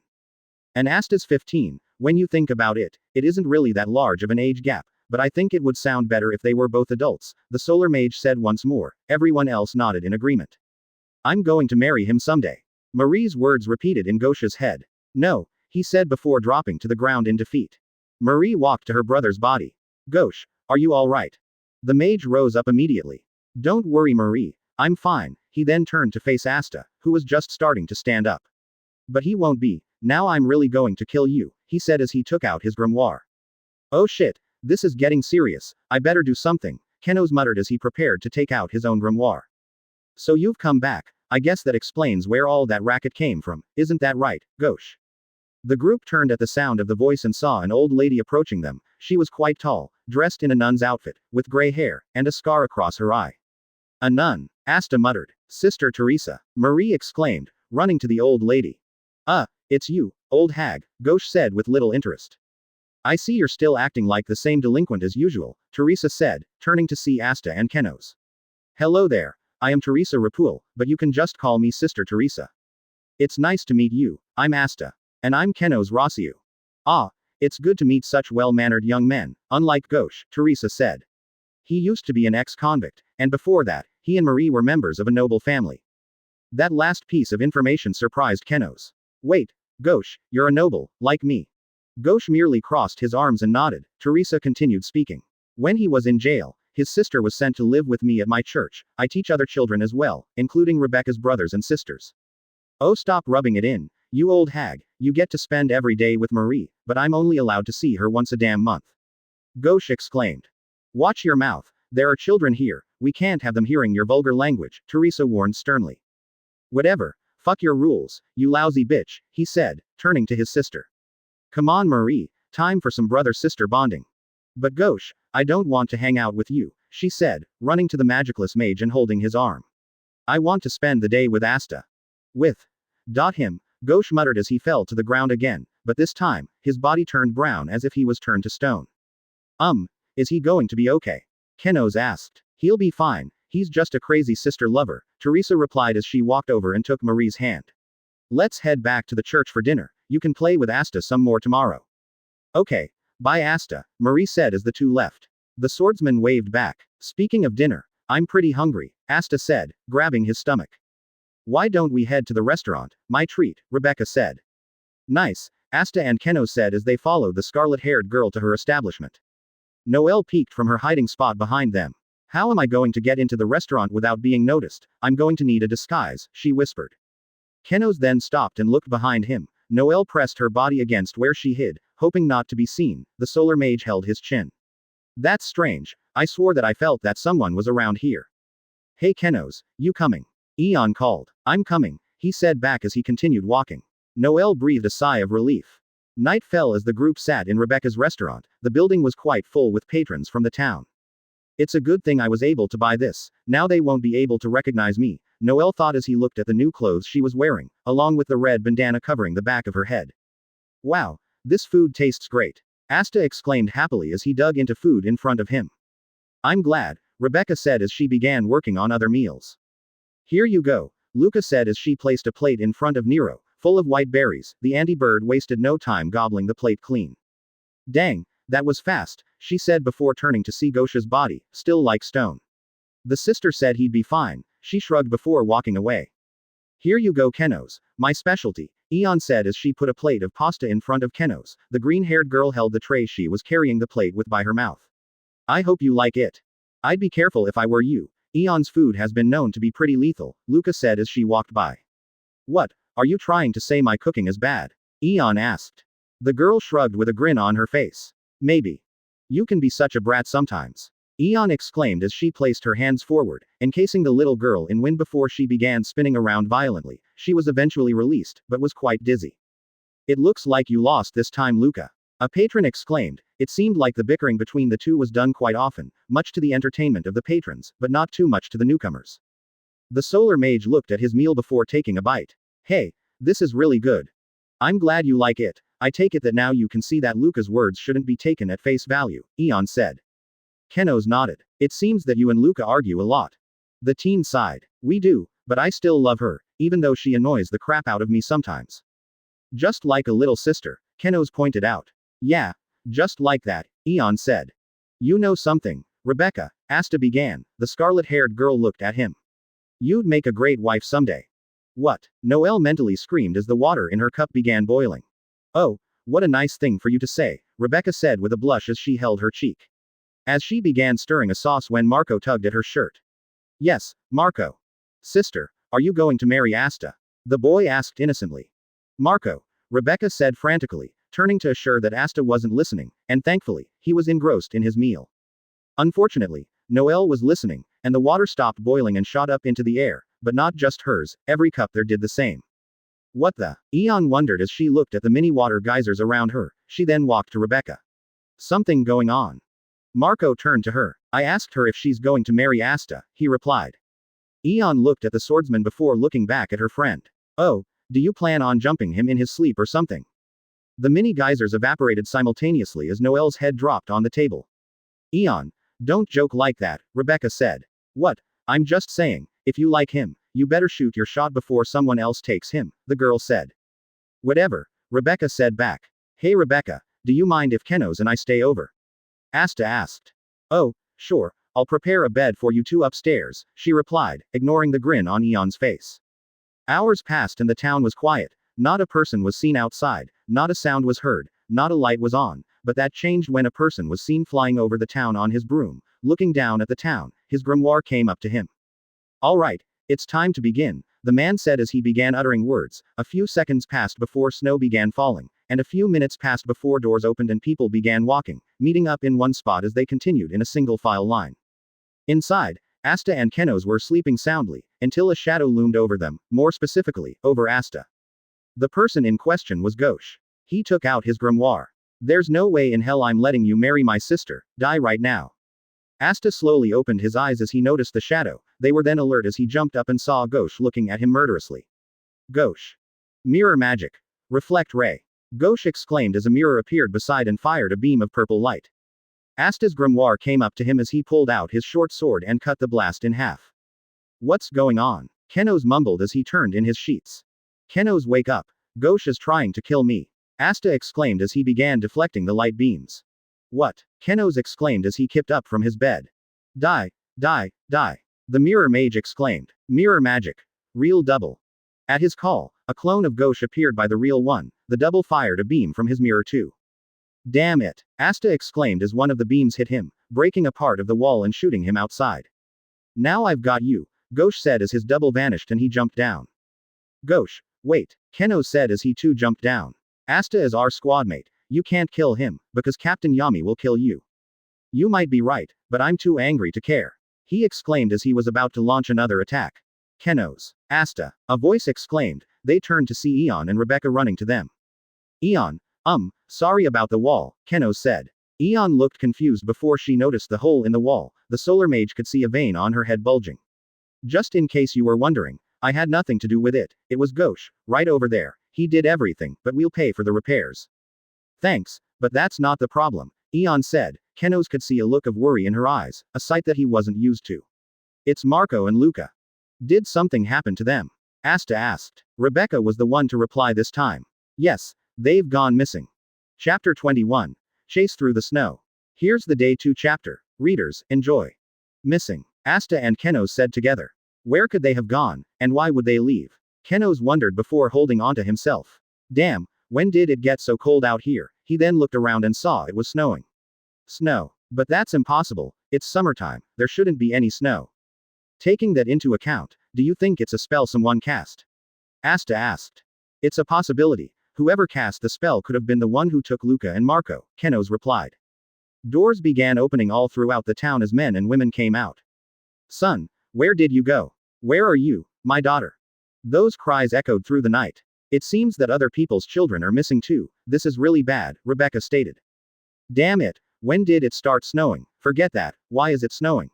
A voice exclaimed as footsteps were heard approaching the group. Kenos and Asta recognized that voice, and as they turned in its direction, lo and behold, Noelle was before them. Noelle, what are you doing in Neen? Kenos asked. Well, if you must know, I was just in the area, complete coincidence, she replied before looking at the two girls.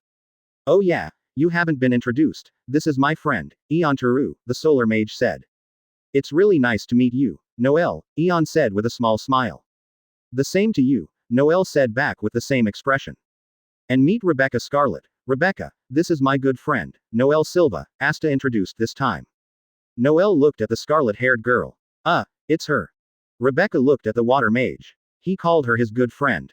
Hi, they greeted each other quite dryly, with a look on their faces that weren't any better. Kenos could feel some hostility between the two girls, but merely shrugged it off. We need to find the children quickly, that will lead us to the one who took them. Asta, Ghosh, let's get a move on. Right, Asta said. The two of you can go on your own, this isn't my problem, Ghosh stated. What? The two rookies exclaimed. No way. First you try to kill me despite the fact that I'm your squadmate, and now you don't want to help find missing children despite the fact that you're a magic knight. You really need to get your priorities straight. Asta exclaimed. That still doesn't change the fact that this isn't my problem, Ghosh protested. Everyone, we have a problem. A voice exclaimed. Everyone turned to see Teresa running to them. Is something the matter, Sister Teresa? Eon asked. Yes, it's Marie, she's gone missing, the old lady replied. Okay, now this is my problem, Ghosh said as he ran to the nun and held her up by her collar, an angry look on his face. What the hell, you stupid old hag, how'd you let Marie slip under your grimy fingers? Ghosh, put her down, she's an old lady, Asta said. Not until I get a good punch in, the mirror mage answered. You're as hard-headed as always, fire your punch if you want, but it won't bring Marie back, Teresa said, neither her face nor voice showed fear. You may be right, but just like I told Kenos earlier, I'm just too angry to care. Ghosh exclaimed, ready to punch the old lady. However, a look of shock came to everyone's face when they saw that Asta moved in and took the punch for Teresa. What surprised them even more, was the fact that he didn't appear hurt by it. Asta, what the hell, Ghosh muttered. Come on Ghosh, we shouldn't get too hot-headed now, the swordsman said before quickly raising his head and headbutting the mirror mage. He dropped the old lady and fell down on the snow. Kenos winced as he held his forehead, imagining how much that would hurt if he was the target of such an attack. We shouldn't be hasty or quick to anger Ghosh, we're magic knights, and as such, we must remain calm, Asta said seriously. Kenos and Noel looked at the swordsman, they could have sworn they saw Fugalion standing behind him. The solar mage grinned, glad his squadmate was taking the words of the vermilion-haired captain to heart. Thank you very much, Asta, sometimes I wish Ghosh could act a bit more like you, it would make a lot more bearable, Teresa said as she straightened the wrinkles on her collar. The magicless mage nodded before noticing something. Hey, what's that? He wondered aloud as he walked a few feet away from them and knelt down. Look here everyone, I found footprints, they're small, but they go pretty deep, as if they were stepped on multiple times. That would mean that the kids were walking in a single file, Kenos noted. So wherever they are, it's in one place. Good, so we can follow these footprints to find them, Asta said. We could, but if Kenos is right and they're in one place, we just need to know where Marie is, Ghosh said. And luckily, I gave her a magic item which will allow me to track her. Well, it doesn't matter which method we use, because we'll be going to the same place, Kenos told them. Ghosh, let's go get our brooms inside. Right, he said as they both ran back inside and got their brooms, soon jumping out of the recently made hole to meet back with the others. Let's get moving, we can't just stay here talking, Teresa said as she pulled out her broom and mounted it, floating into the air. She's right, climb on Asta, Kenos said as the swordsman did so. At the same time, Ghosh mounted his own broom. Asta turned to face Noel. You coming? The water mage shook her head. No, I'll stay here and call reinforcements just in case, we still don't know what threat we're dealing with. All right then, we're off, Kenos said as they all began flying in the direction of the footprints. Good luck, and be careful, Rebecca and Eon called out, hoping their friends would return safely with all the children. Where am I? Those were the first thoughts that entered Marie's head. Her vision was blurry and her mind felt weak. All she knew was that she was kneeling down, but as she tried to move or speak, she found that her body wasn't responding. But just then, the little girl began glowing, and both her vision and mind cleared up. She looked to her side and saw Marco and Luca, but their eyes appeared lifeless, as if they were in some kind of trance. She looked to the other side and saw other children. The same look was found in their eyes as well. There has to be a way out of here, Marie thought as she quickly observed her surroundings. By the looks of it, they were in some kind of cave, but as she looked in another direction, in the distance, she noticed two men. One was a tall and slender man with long white hair. He wore a white shirt with white pants, and a blue scarf wrapped around his neck. The other man was slightly shorter and much fatter with black hair. He wore a navy blue shirt with navy blue pants, and a white scarf was wrapped around his neck. He also wore a pair of strange-looking glasses. Marie softly gasped. Those must have been the people who brought us here. It's best that I don't attract attention to myself. I just have to wait. Hopefully, Asta and Sister Teresa will come and save us. Oh, and Big Brother too, she mumbled. I was able to bring all these kids here, all with my new spell, Enchanting Snowfall, the white-haired man spoke. The black-haired man grinned evilly. Good work Nej, your big brother is proud of you. Nej smiled. Really, thank you, Baro, he said before walking forward, looking at the numerous children before him. Seeing all these kids here make me so happy. Don't get too happy there, Nej, Baro said. Alright, but it's no problem if I just count how many are here, the snow mage cheerfully whispered as he walked through the group of kids, counting them by groups of 15, as that was the number of children in each line. Oh no, he's coming this way, but I'll be fine, as long as I don't move or say anything, he won't notice that I'm no longer under his spell, everything will be, Marie began thinking, but stopped as she felt something, but that feeling genuinely frightened her. I have to sneeze. 45, 60, 75, Nej continued counting as he moved up, soon approaching Marie's row. I have to hold it in, but it's so hard to, the little girl thought, but the feeling in her nose only grew stronger. No, no, no. Nej finally made it up to her row, ready to add the next number to his count, but that's when Marie could no longer hold back. Achoo! The sound of her sneeze was loud as it echoed throughout the cave, catching the attention of the two brothers. What the? Nej said as he looked at the source of the sound. Marie was caught. There was nothing she could have done to mask her presence now, but there was still something she could do. What? Where am I? How did I get here? Who are you? She exclaimed, doing her best to make it sound genuine. Oh, it seems that my spell doesn't stop the kids from doing anything natural, and sneezing must have freed her from my trance. Good to know, Nej concluded in his head, believing Marie's act that she had just broken free. The snow mage moved up to the girl. You don't need to be afraid, my name is Nej. Marie looked around her to look at the other kids in order to make the mage believe she was just beginning to assess her surroundings. Why have you brought us here? What a good question. I brought you all here so you could be my friends, Nej replied. Your friends, Marie repeated. The white-haired man nodded. That's right, all of you will become my friends. But, you can't do that, Marie said. Nej looked confused. Excuse me. You kidnapped all of these children and put them under a spell. You don't make friends like that, what you're doing is wrong. The little exclaimed.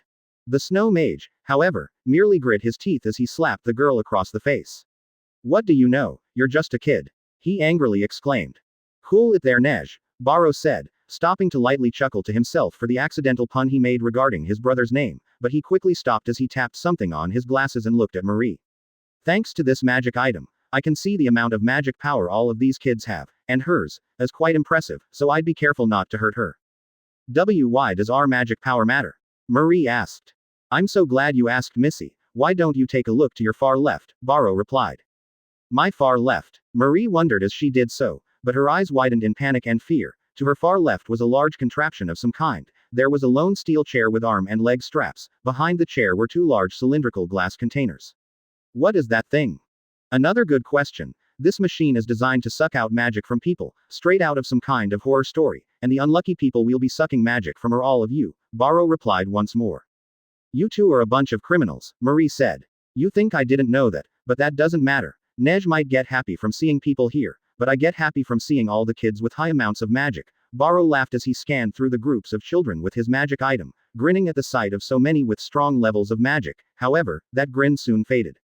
Hey, there's a weak one here. Nej, I said to only get strong kids, the black-haired man complained.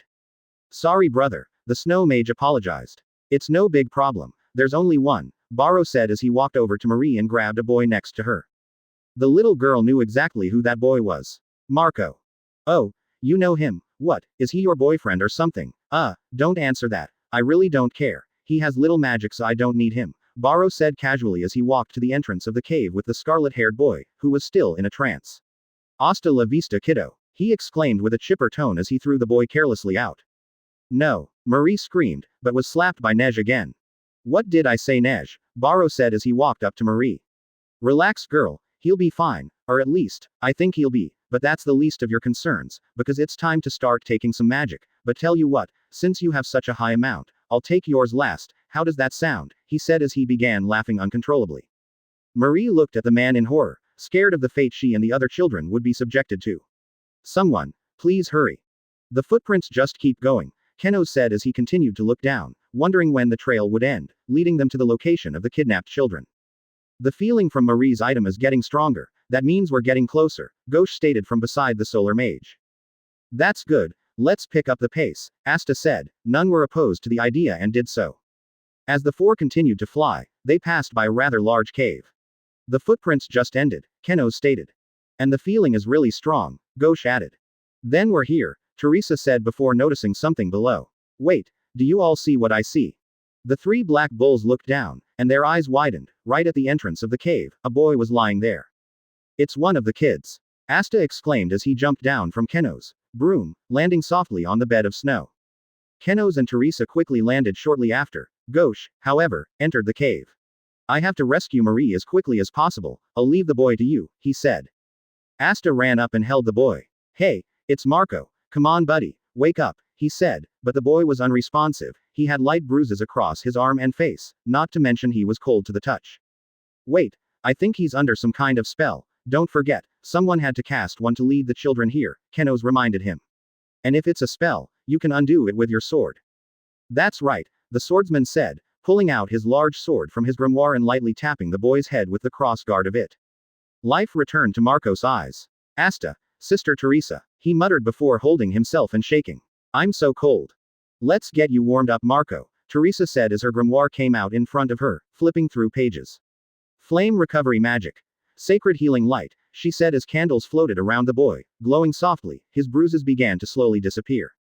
Ah, that feels better, Marco said with a tone of comfort. Kenos bent down to look at the scarlet-haired boy. Tell me, Marco, is there anything you can remember from recently? No, I remember being in bed 1 minute, then the next minute, I'm out here with all of you looking at me, he replied. I see, the solar mage stood up. We need to get into the cave. Ghosh already has a head start on us. But what about Marco? Teresa asked. Whoever's behind this, it's the children they're after. Taking Marco back in there wouldn't be wise. True, but Ghosh might need all the help he could get in there, so. I think we might need to leave Marco out here, Kenos reluctantly concluded. You can't leave me here. I'm scared, the boy said. Don't be scared, Marco. You have to be brave, Asta said as he put his sword down and took off his robe. Here, take my robe. Your robe. Marco looked confused. Yeah, it's full of courage, that's why we magic knights wear them, Asta told him. That, and it'll keep you warm. Asta, Kenos thought with a smile. It was obvious the swordsman was lying, but it was nice to see him try to calm the boy's worries. Marco took the robe and put it on. Wow, I can feel the courage, and the warmth, he said with a smile. Asta smiled as well. Not to mention you look good in it, he said as he picked up his sword. No time to waste, let's move, we know where they are now. Teresa mounted her broom as Kenos did the same with Asta coming behind him. Take care, Marco, we'll be back soon, the solar mage said as they flew into the cave. Okay, I'll be right here, good luck. The boy exclaimed as the three were soon out of his view. Ah, a girl's scream loudly rung throughout the cave as she was strapped to the magic siphoning machine. Barrow grinned as he saw her magic power enter one of the containers. He then turned it off and freed her from her restraints, before tossing her body aside as it laid lifeless next to 2 others. That's 3 kids, Barrow said with a laugh. Marie watched in horror as 3 children just had their magic sucked out of them before being tossed aside. All right, I wonder which kid is next, the black-haired man said as he walked to a boy. You'll do just fine. No, Marie exclaimed. Stop, I can't bear to watch this anymore. Be quiet, unless you want to get slapped again, Nej said quietly as he stood beside her. The little girl looked at him defiantly. No can do, missy, Barrow replied with a chuckle as he continued to drag the boy to the machine. This is all business, the mana we're extracting isn't for us, but rather for our employers. Employers? Who would want you to do all of this? Marie asked. That's where my lips stay sealed. You might not be conscious by the end of the night, but only an idiot would just give all of their info away, the man replied as he finished strapping the boy into the chair. Time for number 4. No, the little girl exclaimed. That voice, I'd recognize it anywhere. A voice exclaimed. The 3 turned to see that it was coming from the entrance of the cave. Then, in just another second, Ghosh rushed out. Marie. Ghosh. Marie exclaimed overjoyed as she stood up and began running in the direction of her big brother.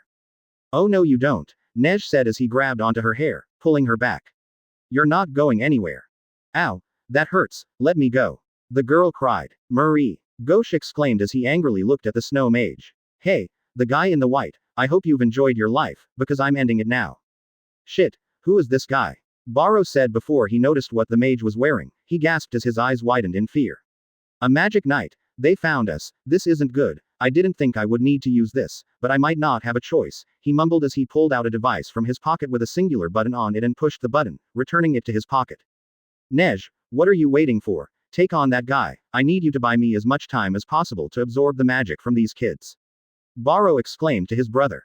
I'm on it, you can count on me, Snow magic, Snow cry.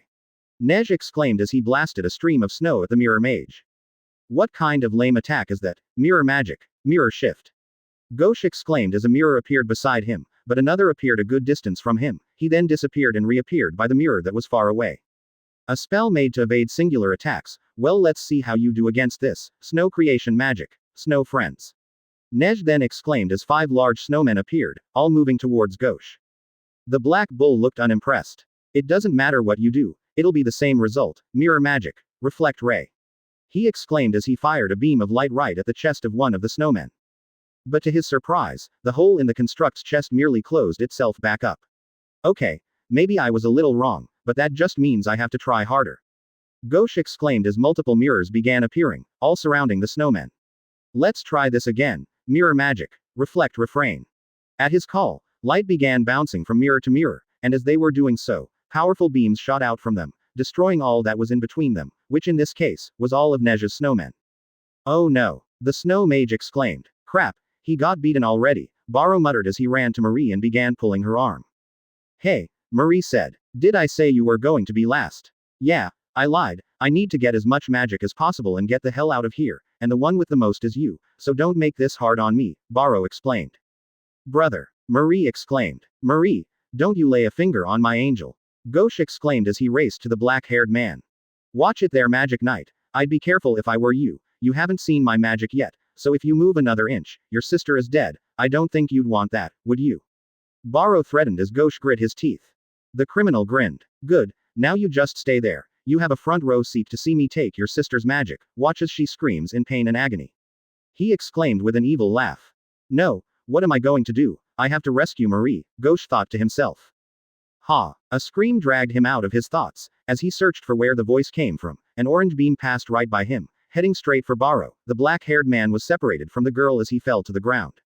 Wait a minute, I know that spell. That was Sunbeam Ray, which means, the mirror mage began before he turned around, and lo and behold, Kenos was standing at the entrance to the outside of the cave, Asta and Teresa standing beside him. Quote. You guys. That's right, we're here, Kenos said as he looked at Barrow and Nej.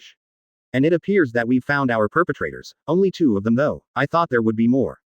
Gauche wasted no time flying towards Marie, picking her up and bringing her far away from the man. Are you alright, Marie? I was so scared. Thank goodness you're here, the little girl cried as she embraced her brother. Blood fell down the mage's nose as he held his sister. You don't need to be scared anymore, your brother will protect you, he said warmly as he looked at her face, but soon noticed something. Marie, a part of your face is red. The little girl touched the part he was talking about, she then turned to Nej. That man was really mean to me, he slapped me twice, she replied. What? Gauche exclaimed as he looked at Nej with murderous intent. Oh crap, Nej muttered as he tried to run away, but was stopped as Gauche hit him full on with a reflect ray before the mirror mage walked to him and began kicking him on the ground. So, you dare to hit my angelic sister not once, but twice, then you pull her magnificent hair before my very eyes, you must really have a death wish.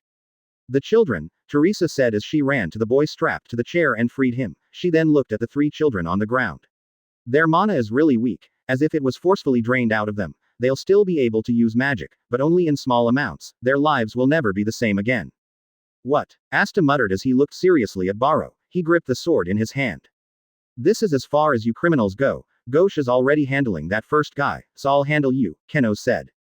No, Asta said from behind the solar mage as he laid a hand on his shoulder. Kenos looked back and was almost taken aback by the look in the swordsman's eyes. He's mine. Okay then, Kenos said as he backed up, letting Asta advance toward the black-haired man. Barrow stood up. That Magic Knight just let a kid decide to take me on alone, he thought as he pushed his glasses to gauge Asta's magical power, but his eyes widened. This kid doesn't have any magic at all. This will be too easy. I'll beat him, then use him as leverage to keep the others at bay. This plan will work perfect. He didn't get to finish his thought as Asta zoomed towards him and swiftly attacked with his sword, sending the man crashing towards a wall. The swordsman then dropped his sword and quickly moved in on him. What the hell just happened? Barrow muttered as he soon saw Asta standing in front of him, an angry look on his face. I was born without magic, not even a drop of it. My life was miserable because of it, but I was able to turn it around. I would never wish my fate on anyone. Yet here you are, taking the magic from children, and ruining their futures. It just makes me so mad. Asta exclaimed as he punched the wall only a few inches from Barrow's face, forming a sizable crater. I've never seen him so angry at someone before, Keno said. The magicless mage then sighed. You might make me angry, but it's not my place to punish you, the two of you will pay for your crimes. Wait, that means we're going to jail. No, I can't let that happen, I won't, but what do I do? Nej is down, and I'm not doing so good either. I pressed that button some time ago, shouldn't she be here by now? Baro thought frantically. Yo, Baro, you here, I got the signal from the homing device I gave you, is there a problem? A voice asked calmly, a female voice. Everyone turned to see where it had come from. The voice had come from an alternate entrance, but as they saw who it was, Ghosh and Teresa were confused, but Asta and Kenos were not. Damn it, I didn't think she'd be working with them, Keno said as he recognized the female in question. Sally. Chapter 22. To fight for others' sake. Day 3 has come, and with it, a new chapter. I'm also really excited for the new episode of the anime now that the time skip has happened. As a manga reader, I already know what's going on, but anime onlys, prepare to have your minds blown. CYA. It's about time you got here. Baro exclaimed. Calm it down there, buddy. I actually have to get here, Sally said back. What are you talking about? Don't you have a spatial mage? Baro asked. Well, yeah, but he's sort of busy doing something, although it seems you've gotten into quite the pickle here, she replied as she looked around, but then widened her eyes. No way, Asta, is that really you? Oh crap, she saw me, the swordsman muttered to himself as he backed away from Baro. I didn't think I'd see you here. Oh, I don't think we've been properly introduced. My name's Sally, the gel mage introduced herself. It must have been fate that brought us here. I'm finally going to get to experiment on you. She then exclaimed rather cheerfully. You're that girl from the Eye of the Midnight Sun. Don't think we'll let you get away with attacking the capital and injuring Fugolian. Kenos exclaimed before he realized something. Wait, but what exactly are you doing here, and why? She's with me, Baro replied. I was employed to take the magic from these kids, and the Eye of the Midnight Sun, or more specifically, Sally, is my employer. She even gave me that handy machine to do the job. That's right, and speaking of the job, how much magic were you able to take anyways? I hope it was a good amount. Sally asked. Sorry, I was only able to get the magic from 3 kids before I was interrupted by these people, Baro replied. I see, well, it can't be helped, better collect it, she said as she began walking towards the machine. Oh no you don't, solar creation magic, rain of solar daggers. Kenos exclaimed as the daggers fell on the machine destroying it. I don't know exactly what you need that mana for, but one thing's certain, there's no way in hell we're letting you get it. No, my machine, that's one plan down the drain, but it's not a total loss, Sally said as she began running towards the swordsman. I can still have you, Asta. Kenos ran in front of his squadmate. You're not taking him either, Asta, go and undo the trance on the children, they're still in danger. I'm on it, he responded as he ran to them. Kenos then turned to the mirror mage. Ghosh, let's take down Sally. Ghosh stopped kicking the snow mage. Alright, let's do this, it's all because of her that Marie was kidnapped, so I'll make her pay too. Mirror magic. Reflect ray. Solar magic. Sunbeam ray. Kenos joined as the 2 rays made their way to Sally. The gel mage merely grinned. Nice try, but the 2 of you can't beat me. Gel magic. Sticky salamander. She exclaimed as the lizard appeared. The 2 beams hit it, but they merely bended before passing by, leaving the salamander unscathed. What the? Ghosh muttered. Shit, her spell is made of gel, and gel causes light to refract, Kenos realized. That's right. Both of your attributes center around a form of light when it comes to offense. My attribute has the advantage, Sally said cheerfully, but her face then darkened. I'm not letting you, or anybody else for that matter, stop me from getting Asta. I will have him for my experiments. I hope they're all okay. Back at the town, in the restaurant, Rebecca sat down on a bench. Sitting across from her was Noelle, and sitting beside her was Eon. Don't worry, Rebecca. I called some other Magic Knight squads. Your 2 siblings will be just fine, Noelle told her. I know, but it's not just them I'm worried about. I hope that Asta is okay too, she said. Those words struck a chord as the water mage's eyes tensed. Asta will be fine. I've been on a good amount of missions with him. Believe me when I say he'll be alright. You must know a lot about him, being his squadmate and all, Rebecca said, her tone growing a little suspicious. Yeah, I do. We've been working together for a bit over a month now, Noelle said back, her tone becoming the same. Say, how much do you know about Asta? Not much, only his age and his dream of becoming the Wizard King, that as well as how he was raised as an orphan, Rebecca replied. Is that so? Noelle asked. It is, Rebecca replied. Eon looked at the 2 girls. She could see yellow trails of electricity coming from each of the eyes as they looked at one another, the trails sparking as they met in the center. Well, I could be wrong, but I'm getting a hostile vibe coming from those 2. It seems they're both crazy for Asta. What a lucky boy, but regardless, I should say something to change the mood, the green-haired girl thought. You both say you know some stuff about Asta, then you both know that he and the others will be alright. I'm not worried one bit, she said to them. Rebecca looked a bit surprised. Really? I thought you might have been at least a bit worried about them. A small grin then formed on her face. Especially Keno's. A light shade of pink touched Eon's cheeks. Well, I've never seen him fight before, but I have confidence in his skills. He'll bring Luca and Marco back. Of course he will, but I've noticed something. You've become quite fond of Keno's, haven't you? Rebecca asked, her grin not disappearing. What? Eon asked as she bit the inside of her cheek. Damn it, this is so her way of getting back at me for what I said to her about shooting her shot with Asta. Oh, Noelle then asked. She was intrigued by the scarlet-haired girl's question. Get this, when we were at a mixer with Asta and Keno's along with another guy named Finral, Eon asked Keno's to take a walk with her. Next time I see them, she was clinging to his arm, Rebecca explained. I wonder what could have happened. Noelle asked with a grin. I already told you it was nothing much, I was just talking to him about his family, and how I'm grateful to you for taking me in from the streets, Eon replied with a bit of flustered tone. That does mean a lot to me, Eon, but how are we sure that's all that happened? Rebecca smirked. Maybe there are more details that you're just not willing to share. I'm telling you, there's nothing going on, Eon said, standing up. You know Eon, it's alright if you like him, just make sure that you shoot your shot before someone else takes him, Rebecca told her. Eon groaned. She didn't like her own words being used against her. She sat back down and rested her face on her palm. Look, it isn't like that, he's just the first male friend I made who's around my age, she said. The green-haired girl was glad the hostile aura between Rebecca and Noelle was gone, but she wasn't too happy that she had become their target. Me and my big mouth. Come on Ghosh, we have to keep trying. Keno's exclaimed as his grimoire flipped to another page. If Sunbeam Ray doesn't work, then I'll use something else, solar creation magic. Rain of solar daggers.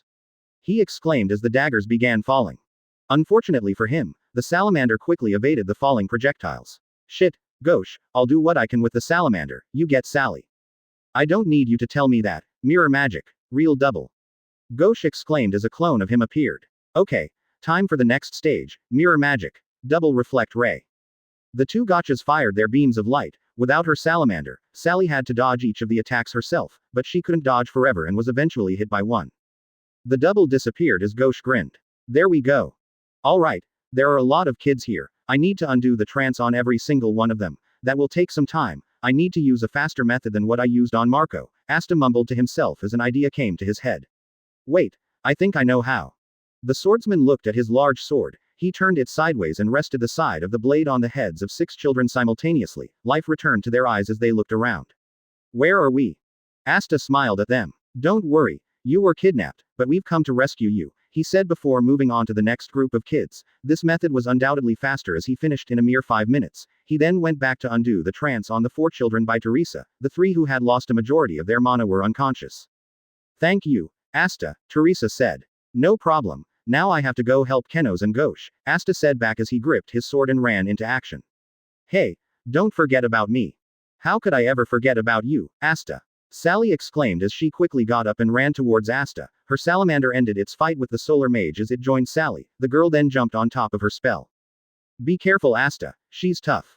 Keno's called. I know, so I won't hold back. Asta exclaimed as he jumped in the air, ready to cut the slimy lizard in half. You might have gotten the better of me back at the capital, but it won't happen again.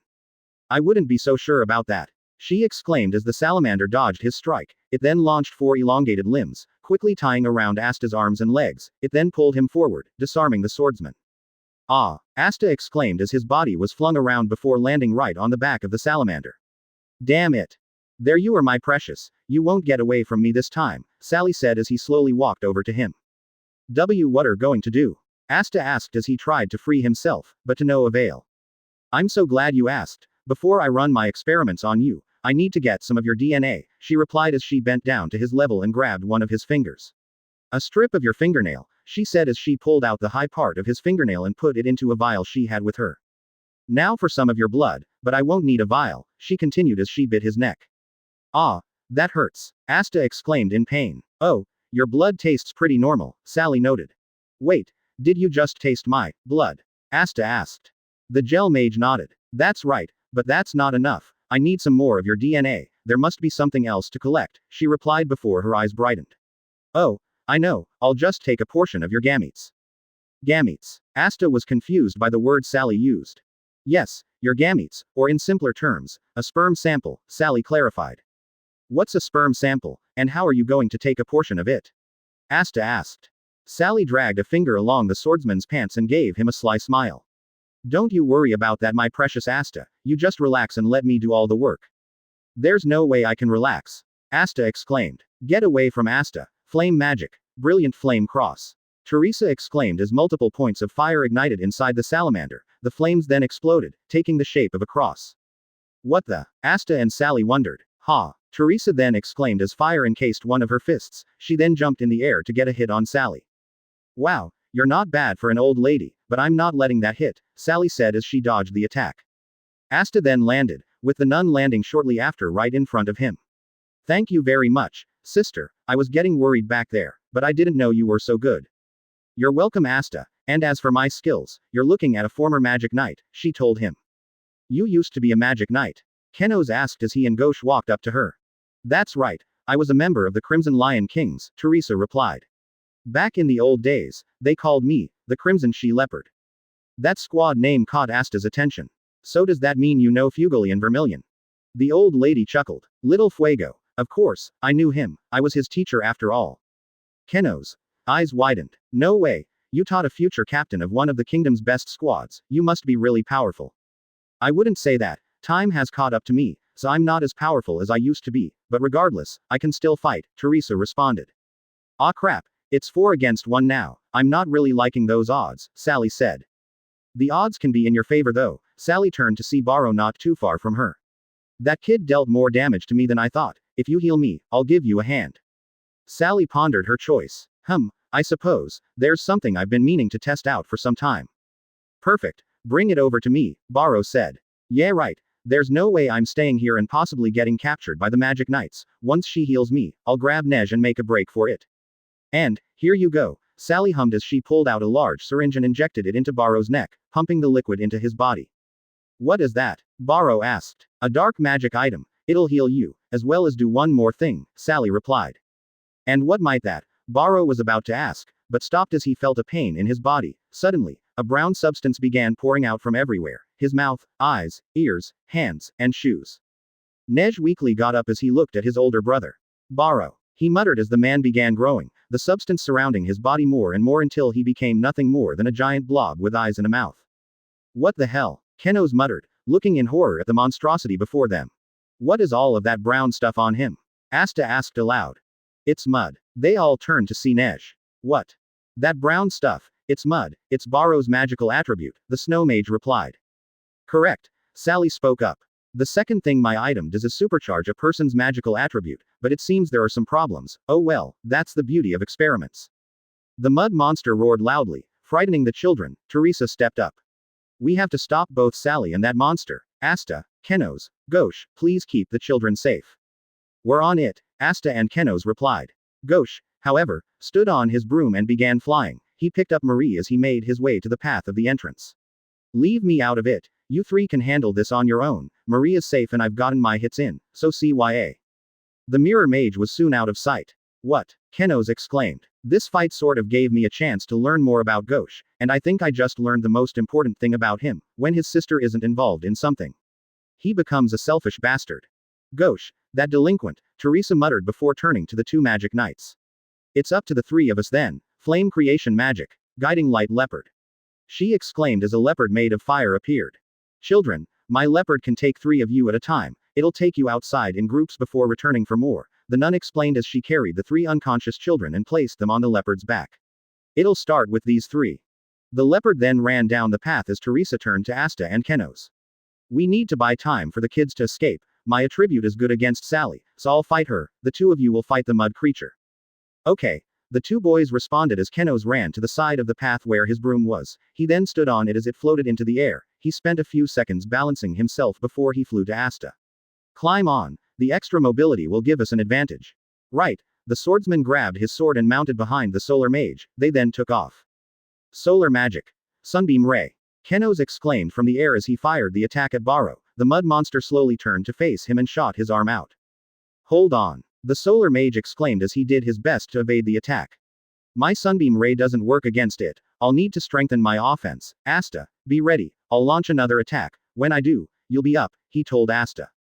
The magicless mage nodded. You can count on me. Okay. Solar creation magic. Rain of solar daggers. Kenos exclaimed as the weapons descended. Now Asta. Here I go. Asta exclaimed as he kneeled on the broom before jumping down, raising his sword into the air, and cutting off one of Barrow's arms. Nice. A direct hit. However, their attacks were useless as the daggers began sinking into Barrow's body and his arm grew right back. Shit. Both black bulls muttered. Don't worry, I have an idea, Kenos said as he flew directly above Barrow. I hope this works. Solar magic. Solar cross destroyer. He exclaimed as he shot the two lines, although they didn't do much for restraining. He then released the blast of magic, taking out about a quarter of Barrow's body, however, that grew back as well. Damn it, not even my best spell can take this thing down, the solar mage said as he flew back down. Even if it doesn't, we can't give up, we'll find a way, Asta said with encouragement. Thanks, but our best bet is with some extra help, in other words, Kenos began, looking at the path to the entrance. Gosh. I wonder how the others are doing back there. Well, it's not like I care. They'll be just fine, Ghosh thought as he flew down the path, Marie in his hands. The mirror mage tightened his grip.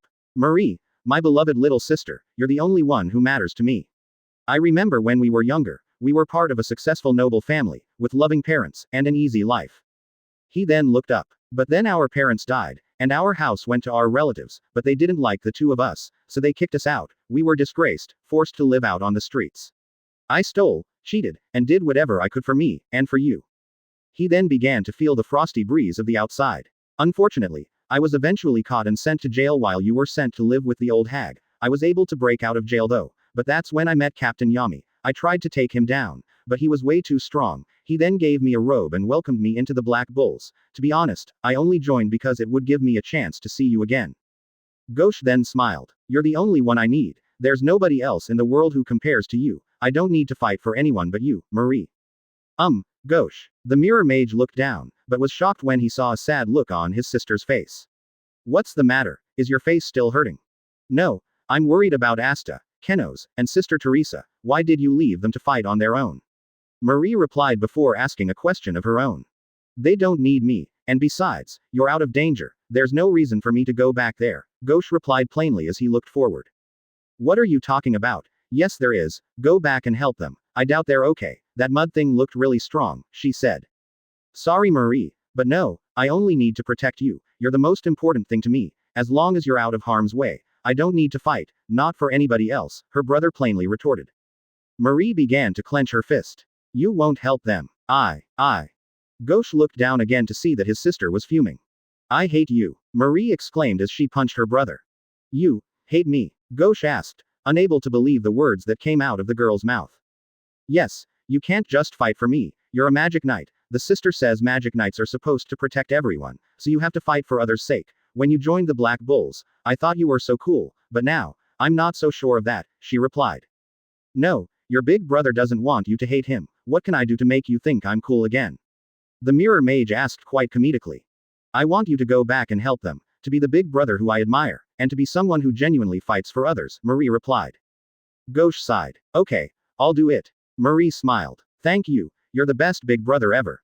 Blood ran down the mage's nose. You're welcome. The two eventually made it to the outside where they saw a few of the children along with the leopard Teresa cast to take them there. The leopard then entered the cave again. Marie and Ghosh dismounted, their feet planted firmly in the crisp snow. Marie! A voice exclaimed. The girl turned to see the scarlet-haired boy running towards her. Marco! Marie yelled back as the two hugged. I'm so glad you're okay. I was really worried when that mean guy threw you out of the cave. Yeah, but Asta, Kenos, and Sister Teresa came and saved me, Marco said back. Hey, who gave you permission to touch Marie? Ghosh exclaimed, separating the two from their embrace. Ghosh, Marie said as she crossed her arms. The mirror mage sighed. Fine, I'm sorry. The leopard came out of the cave again, carrying another group of children on its back. Ghosh grinned. Well, it seems that old hag hasn't lost her touch after all. She's most likely fighting and is still able to get these kids to safety. He then walked to the entrance, ready to mount his broom, but before he did, he turned to face the scarlet-haired boy next to Marie. He looked down and saw a black bull's robe on him. Your name's Marco, right? The boy nodded. That's right. I'm leaving my sister in your care. Keep her safe until I get back, he told him. You can count on me, I'll keep Marie safe, Marco answered. Good, at least I won't have to worry, Gauche said as he stood on his broom and flew back into the cave. Gauche, be careful, Marie called. A big smile was on her face. She was proud of her big brother and what he had decided to do. Damn it. Asta and Kenos were breathing heavily. They had continued trying to take down Barrow, but nothing they were doing was proving effective. It didn't matter how many blasts or slashes were thrown at him, he just never went down. How are you doing on mana, Kenos? Asta asked. It's going strong. I haven't lost much mana. I've lost a lot of stamina, however, when we decided to try a ground attack instead of one in the air, the solar mage replied. But I'm trying to not use too many solar cross destroyers since it's a lot more mana heavy. So far, I only fired 2. Barrow. A familiar voice exclaimed. They turned to see Nej, slowly walking towards them. The mud creature turned to look at him. It's me, Nej, your little brother. Don't you recognize me? The beast didn't respond, but merely readied his arm to attack the snow mage. Barrow. Nej exclaimed as he braced himself, but the attack never came. Nej opened his eyes to Asta, cutting the mud arm apart. You saved me. Asta turned to him. That's right, but don't misunderstand my intentions. You're not allowed to die here. What you and brother did was wrong. I'm not sure if he can pay for his crimes, but you will, do you hear me? I understand, the snow mage replied before his eyes widened. Look out. Asta turned to see Barrow attacking again. Nej was able to jump out of the way since he saw the attack first, but Asta was not as lucky. You're not dying yet, a voice exclaimed. Before Asta could even register where it came from, a hand grabbed onto his as he flew into the sky. What the, who are? Asta was about to ask, but as he looked up, he saw who it was. No way, Gauche. He came back, Kenos muttered as the two landed next to him. Thanks for the save, Gauche, Asta said gratefully. Don't mention it, he said back. Let's just get this over with. Wait, Kenos spoke up. I'm sorry, I thought you were being selfish when you left us to fight by ourselves, but you came back to help us, thanks. The mirror mage scratched the side of his cheek. Whatever, to be absolutely honest with you, I only came back here because Marie asked me to, otherwise, I would have just stayed outside. Okay, screw what I just said, this guy is still a bastard, but, not as selfish as I first thought, Kenos thought to himself. Well, that just means you were right about Marie, she really is an angel. You got that right, Gauche said before turning to his left. Kenos, I want you to go and help the old hag, Asta and I have got this one. All right then. Good luck you two, the solar mage said as he flew to help Teresa with Sally. Flame magic. Sacred fire stream. Teresa exclaimed as she melted the salamander. She then moved in to attack Sally, but the lizard merely reformed itself to protect its caster. You're not bad, old lady, and you may have the advantage of attributes between us, but thanks to my sticky salamander and the dark magic item I gave it before coming here which lets it regenerate, you have 2 enemies to face, meaning you're outnumbered, Sally said. The nun looked behind her to still see some children left over. I have to keep fighting until the children are out of harm's way, but what she said is true, she thought. If she's outnumbered, then I'll even those odds. A voice exclaimed. Teresa looked up to see Kenos, the young mage, landed right next to her. Would you like some assistance, sister? That would be very appreciated, but can Asta fight the thing all by himself? Teresa replied before asking. The solar mage smiled. He's not by himself, Gauche came back. He did. Well, I guess that he's not a complete delinquent after all, Teresa said before something else came to her head. Wait a minute, let me guess, Marie told him to come back, didn't she? Kenos reluctantly nodded. Yes, she did. The old lady sighed. Well, it is what it is, I suppose, he'll improve over time. Now, what do you say we take this crazy young lady down? Solar creation magic. Solar construct, twin gauntlets. Kenos thought as he equipped the weapons and stood ready for battle. It would be my pleasure, he replied as the two charged forward. Let's see if this will work. Mirror magic. Real double. Gauche exclaimed as his clone appeared. The two then flew around Barrow, mirrors forming all around him. Now, mirror magic. Double reflect refrain. The two gotchas exclaimed together as light reflected around, striking the mud creature, causing a multitude of holes. However, they did nothing as the holes filled back up. Oh come on, does nothing work against this guy, Gauche said as he flew back down. Kenos did his best too. This won't be easy, but we can't quit, Asta told him as he pulled out his short sword, holding it in one hand with his large sword in the other. All right then, I've decided to fight for others now, so there's no way in hell we're losing, the mirror mage said with determination. Let's do this, Asta. Just then, the center of Asta's short sword began glowing a lavender color. Whoa, My sword is glowing, just like it did in the dungeon, but the color is different. Does that mean I can use your magic Gauche? Must be, he replied. Asta put his large sword back in his grimoire and gripped his short sword. If this works the same way as it did in the dungeon, then I know just what to do. He exclaimed as he jumped into the air and made a slashing motion, sending a crescent-shaped slash of light at Barrow. The slash cut off Barrow's arm, and for a few seconds, it didn't grow back, but then it did. Gauche sucked his teeth. So even that doesn't work. No, it's effective. He regenerates slower against that attack, so all I have to do is attack with it enough times so that regenerating can't save him, Asta countered. Attack with it enough times. To do that, we would need, Gauche began before the answer hit him. More of you. Just then, the mirror mage's grimoire began flipping to a blank page as writing became inscribed on it. Gauche looked at the inscription. A new spell, and how ironic, it can only be used when fighting with others. Asta, he said. The swordsman turned to face his squadmate. Yeah, is something wrong? No, I never thought I'd ever have to use this, but look into my left eye, Gauche replied as he pulled back the hair covering his left eye, revealing a mirror where his eyeball should be. What is that? It's a magic item I had embedded into my left eye socket. It's necessary for my new spell, he responded. Okay then, Asta said as he looked into the mage's left eye. Here we go. Mirror magic. Mirror brigade. Gauche exclaimed as 30 clones of Asta appeared, each holding a glowing short sword. These clones are similar to my real double, they can inflict damage, now go. We're on it. The Astas exclaimed as they all jumped into the air, surrounding Barrow in all directions. They each fired the slash of light, cutting parts off of Barrow, but giving him no time to regenerate. It's working. Keep going. Gauche exclaimed. The swordsman did just that, and soon, the monstrous creature was nothing more than a puddle of mud on the ground, with a navy blue shirt resting over it. The clones of Asta disappeared as he put his short sword back into his grimoire. We did it. From afar, Kenos grinned. They won, sister. Teresa grinned as well. Good, we're all that's left. Let's finish this, she said as they both charged forward. The salamander wasted no time standing in their way. Flame magic. Brilliant flame cross. The nun exclaimed as the lizard exploded. The two then moved in, but like before, it reformed. You can't get past it. Give up. Sally exclaimed.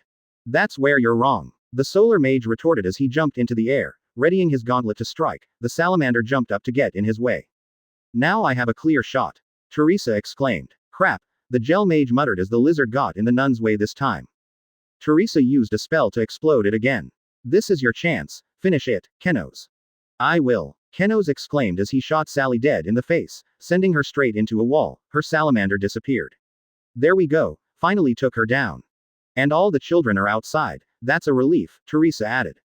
Thank you for your help, Kenos.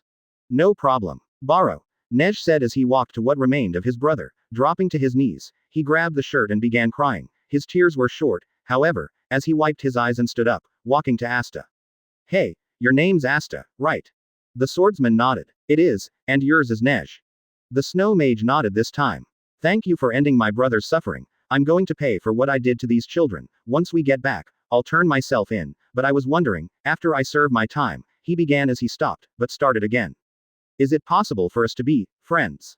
Asta smiled. Of course, I don't know why, but I get a feeling that you're not a bad guy, just someone who did what he was told. Nej smiled. That's great, I'm looking forward to, he began, but that smile quickly faded as he slowly fell to the ground. Nej. Asta muttered as he looked down, but his eyes widened once he noticed swords lodged in the mage's back. He didn't hear a spell being cast or get to see where it could have possibly come from. But just then, a bright light flashed behind him. He and the others turned around and shaded their eyes to let them see who was there. The person in question was a man wearing a white robe. He had white hair tied in braids behind his head. Asta's eyes widened. It's him. The man was carrying Sally in his arms. Oh Sally, look how these people have hurt you. I will make them pay, he said with a serene tone. Asta looked closer and noticed the man's grimoire, confirming that he was the one who attacked Nej, but it was the man's grimoire that made his eyes widen even further than before. His grimoire, it has 4 leaves. The man looked down on the others before him.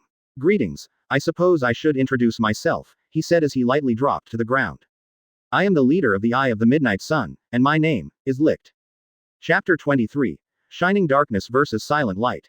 Hey there, readers, here's the chapter for day 4. Hope you're enjoying this string of chapters. Just a quick reminder, OC suggestions are down. They'll be back up on January 21st. If you have an OC to suggest, either PM me, or write it as a review, because there's something special I'm doing in March. With that out of the way, enjoy today's newest chapter. CYA. Licht, the leader of the Eye of the Midnight Sun, everyone thought as they looked at the mage. Beside Licht, a portal formed, and Valtos walked out of it. He looked at Asta and Kenos. It seems we meet again. Valtos, please take Sally and teleport her back to the base, Licht said as he handed the gel mage off to him. Of course, Master Licht, the spatial mage said as he formed a portal on the ground and gently laid Sally down on it. The girl eventually came to, and looked around her. Oh, Licht, Valtos, you two are here. Licht nodded. That's right, Valtos and I will take over for you, you just get some rest. Alright, good luck, she said, turning to face her enemies. Bye Asta, I'll see you soon, she weakly waved as she fell completely into the portal. I'm going to make you pay, you won't get away with taking Fugolian's arm. Asta exclaimed angrily. What? Kenos and Teresa exclaimed. The solar mage looked at Licht. So he's the one. Asta nodded. He is. When I was captured back at the capital, after Julius saved me, he showed himself to us, he even showed us Fugolian's dismembered arm. You're the one, Kenos muttered angrily. Sorry Leopold, Oksana, you won't get to have your revenge, because we're taking him down right here, and right now. Fugolian lost his arm. Teresa asked. The two black bulls nodded. Correct, and your fates will be no better, Licht said as his grimoire flipped through pages. Light magic. Light swords of conviction. He exclaimed as he fired the swords from earlier. Shit, he's a light mage, that's one of the fastest attributes out there, I can see it, but my body can't react to it fast enough, Kenos began thinking, but stopped as he saw a horrible sight. Teresa had jumped in the way to protect all of them, taking the swords of light in the back as she fell to the ground. Sister Teresa, Asta exclaimed as they went to her side. No way, she was able to react fast enough to even light magic, and at such an old age, she really is incredible, Kenos muttered. Sister, will you be alright? The swords disappeared as they laid the old lady on her back. I'm not sure, I just know I had to protect you, you three are the best hope we have right now of defeating them. When I heard that man took Fuego's arm, I knew he had to be beaten, so please, take him down, she replied as she closed her eyes. You can count on us, sister, Asta said seriously. Gosh, take Sister Teresa and Nej and get out of here, Asta and I will fight Licht and Valtos, Kenos told him. Are you sure you'll be alright? The mirror mage asked. The solar mage nodded. We want revenge for Fugolian too, he may be a light mage, but we'll do the best we can, he replied. Okay then, just don't die, Gosh said as he picked up the old lady, he then went to pick up the snow mage before mounting his broom and flying out. This is it, are you ready, Asta? Kenos asked. The swordsman grinned. You know it, he exclaimed as they charged forward. A foolish attempt, light magic, light swords of conviction. Licht exclaimed as he fired the swords once again. Be careful Asta, they're coming your way. Kenos exclaimed. Ah, the swordsman exclaimed as a sword became lodged in his right thigh. Man, that hurts, but I have a solution, he said as he took out his large sword and touched the light sword, dispelling it. The light mage's eyes widened. That sword, he thought in shock. You, boy, do you have any idea what you're holding? Why on earth do you have the Demon Slayer sword? The Demon Slayer sword, Asta said, confused. Is that what this sword is called? Wait a minute, this sword has a name. It does, and you shouldn't have it. Licht exclaimed. Don't take your eyes off your opponent. Kenos exclaimed. Solar creation magic. Solar construct. Blade. He equipped the blade as he jumped into the air to attack Licht. Too slow, the mage retorted as he dodged his attack, but as he did, he saw Kenos' grimoire, floating right beside him, and that sight made his eyes widen. It's not possible. Kenos landed as Licht looked at him.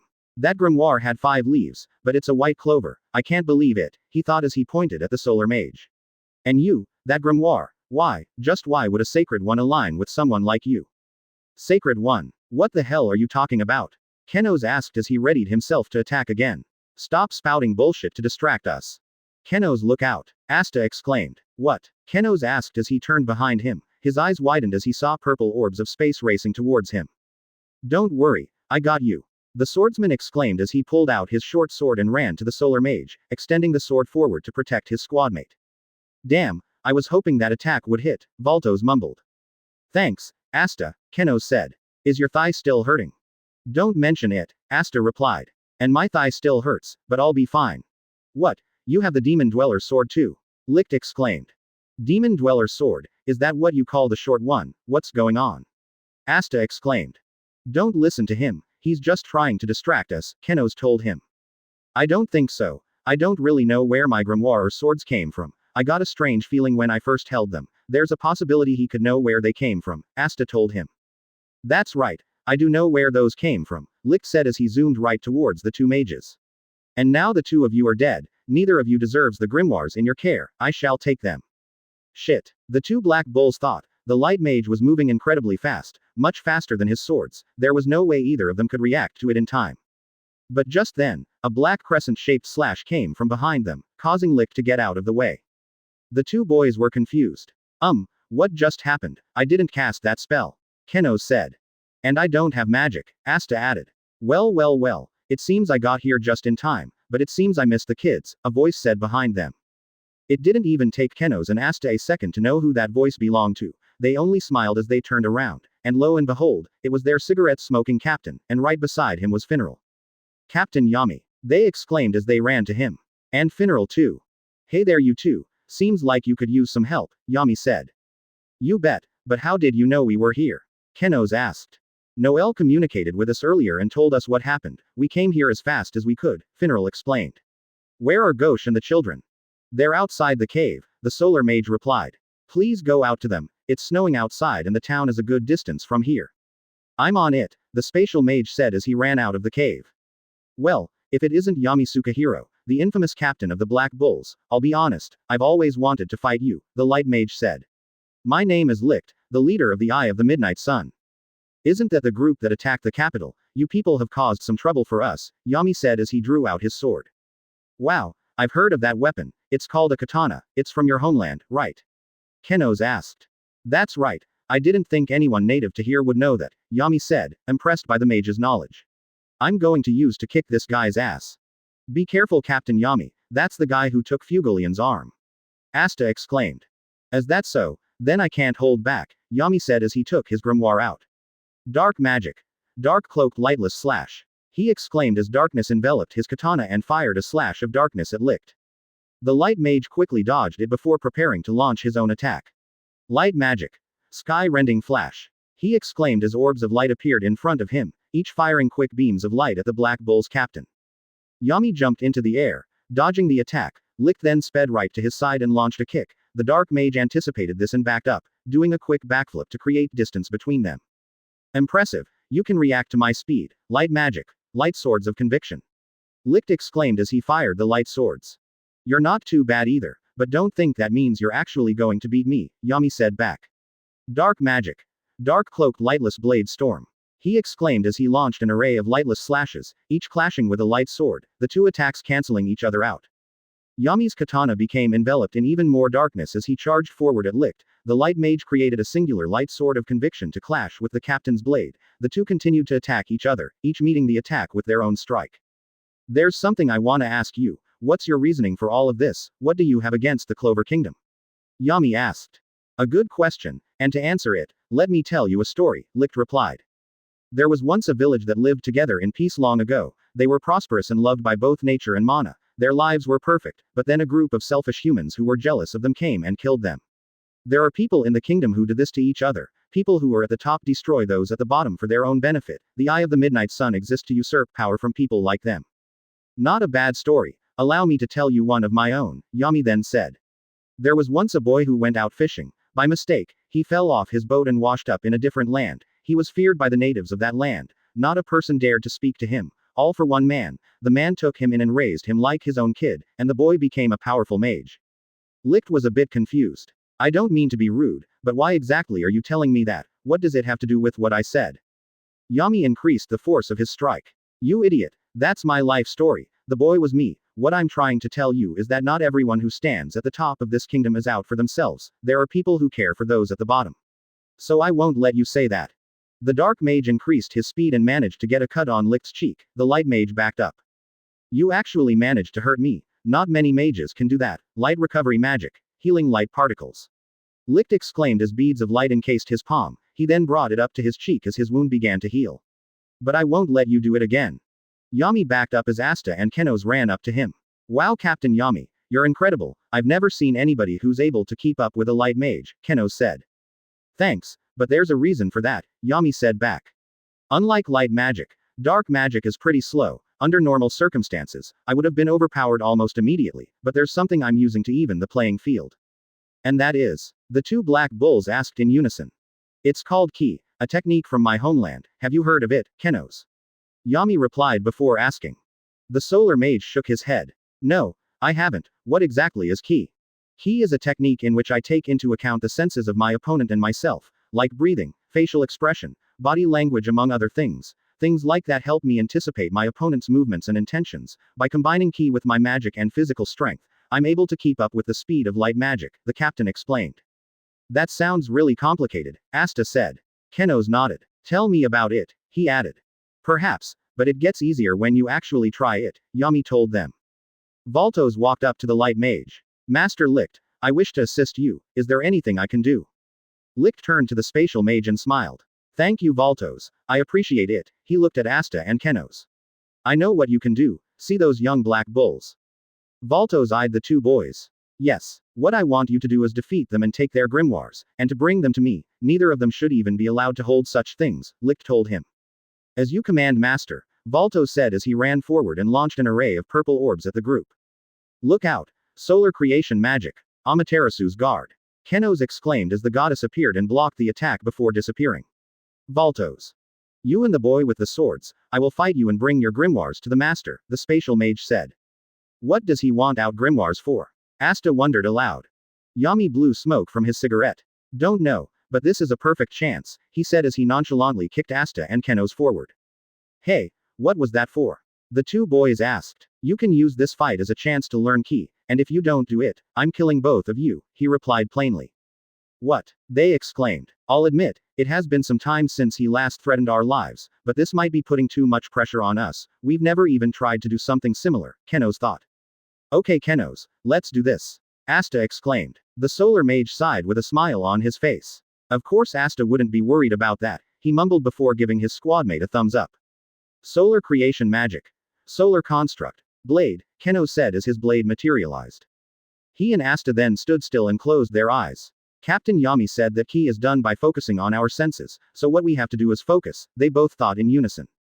Valtos was confused by this action. They're standing still, and they've closed their eyes, the worst mistake they could have made. He exclaimed as he formed a portal at a random spot, ready to attack the two mages. He's launching an attack. Focus, and listen, I remember that back in the capital, I was able to hear his breathing in the pile of corpses, so all I have to do is concentrate, Asta thought as he began to clear his mind. I've never done this before, but Captain Yami said it's easier once you try to do it. He said that it revolved around our senses as well as other things, so I have to feel it, Kenos thought as well. Now, Valtos thought as two spatial orbs were then fired, one going for Asta, the other for Kenos. I don't know what they're doing, but they can't evade an attack if they can't even see it. The two black bulls opened their eyes simultaneously and turned around, ready to strike the orb coming their way. However, both attempts were unsuccessful as the orb struck Asta's knee, and Kenos' arm. Damn it, why didn't it work? We used our senses, Asta complained as he winced in pain. Perhaps there was something we were missing, or did wrong, Kenos suggested as he too winced after lightly touching his arm. You better believe there was something you did wrong, Yami said as he kicked them both. Asta, you were relying only on your hearing. He isn't just one sense, it's all of them, you have to feel it with your entire body. As for you Kenos, you have the right idea, but you need to better your execution. Yes sir, they both replied as they both stood still and closed their eyes again. Don't just listen, feel it, use all of your senses, even though you can't see, Asta thought to himself. You have the right idea of feeling everything, but better your execution, follow what you feel and react quickly to it, Kenos thought to himself. They're doing it again. Well, it doesn't matter, the results will be the same, the two of them are going to fail. Valtos mentally exclaimed as two stronger orbs were fired towards the two rookies. I won't fail this time. Kenos exclaimed as he turned to strike the orb, but like the last time, he had missed, the orb hit his leg. Crap, I messed up again. The swordsman turned as well. Over there, he exclaimed as he hit the orb dead on, deflecting it back to the portal it came from, which shot Valtos point blank as he was sent flying towards a wall. Oh yeah. I did it. Did you see me, Captain Yami? Asta exclaimed cheerfully as he jumped into the air. You actually did it, and so fast too, freaky, Yami said with a tone of disgust. What? The magicless mage exclaimed. The captain walked over to him and patted him on the head. I'm just kidding, what you did was pretty impressive, he said. Thanks, Asta said before turning to the solar mage. Hey Kenos, how did you do? Kenos gave no response, worrying the swordsman. Kenos. The black-haired mage turned to his squadmate and captain. He looked at his blade intently. A slight look of disappointment was found on his face. I couldn't do it. I tried, but I missed and it hit my leg. Did I do something wrong? The smile on Asta's face faded. Oh, don't feel bad. I bet you'll get it next time. The kid's right. He actually picked it up quite fast. It took me a whole 4 months to learn how to use ki properly, Yami added. You'll get there. It just takes some time and practice. All right then, the solar mage responded as he cracked a small smile. Meanwhile, Licht saw Valtos get shot to the ground. Ow, I wasn't expecting that technique of theirs to actually work, the spatial mage weakly said. What did you just do? Licht asked aloud as he turned to face his enemies. The black bulls looked at him and were initially shocked by the terrifying look on the light mage's face. You hurt Valtos, now I'll really make you pay. Kenos was a bit taken aback by his words. Did I just hear that right? I've never seen a leader of an enemy group actually be worried for their subordinates. Usually if they were injured, the leader wouldn't even bat an eye.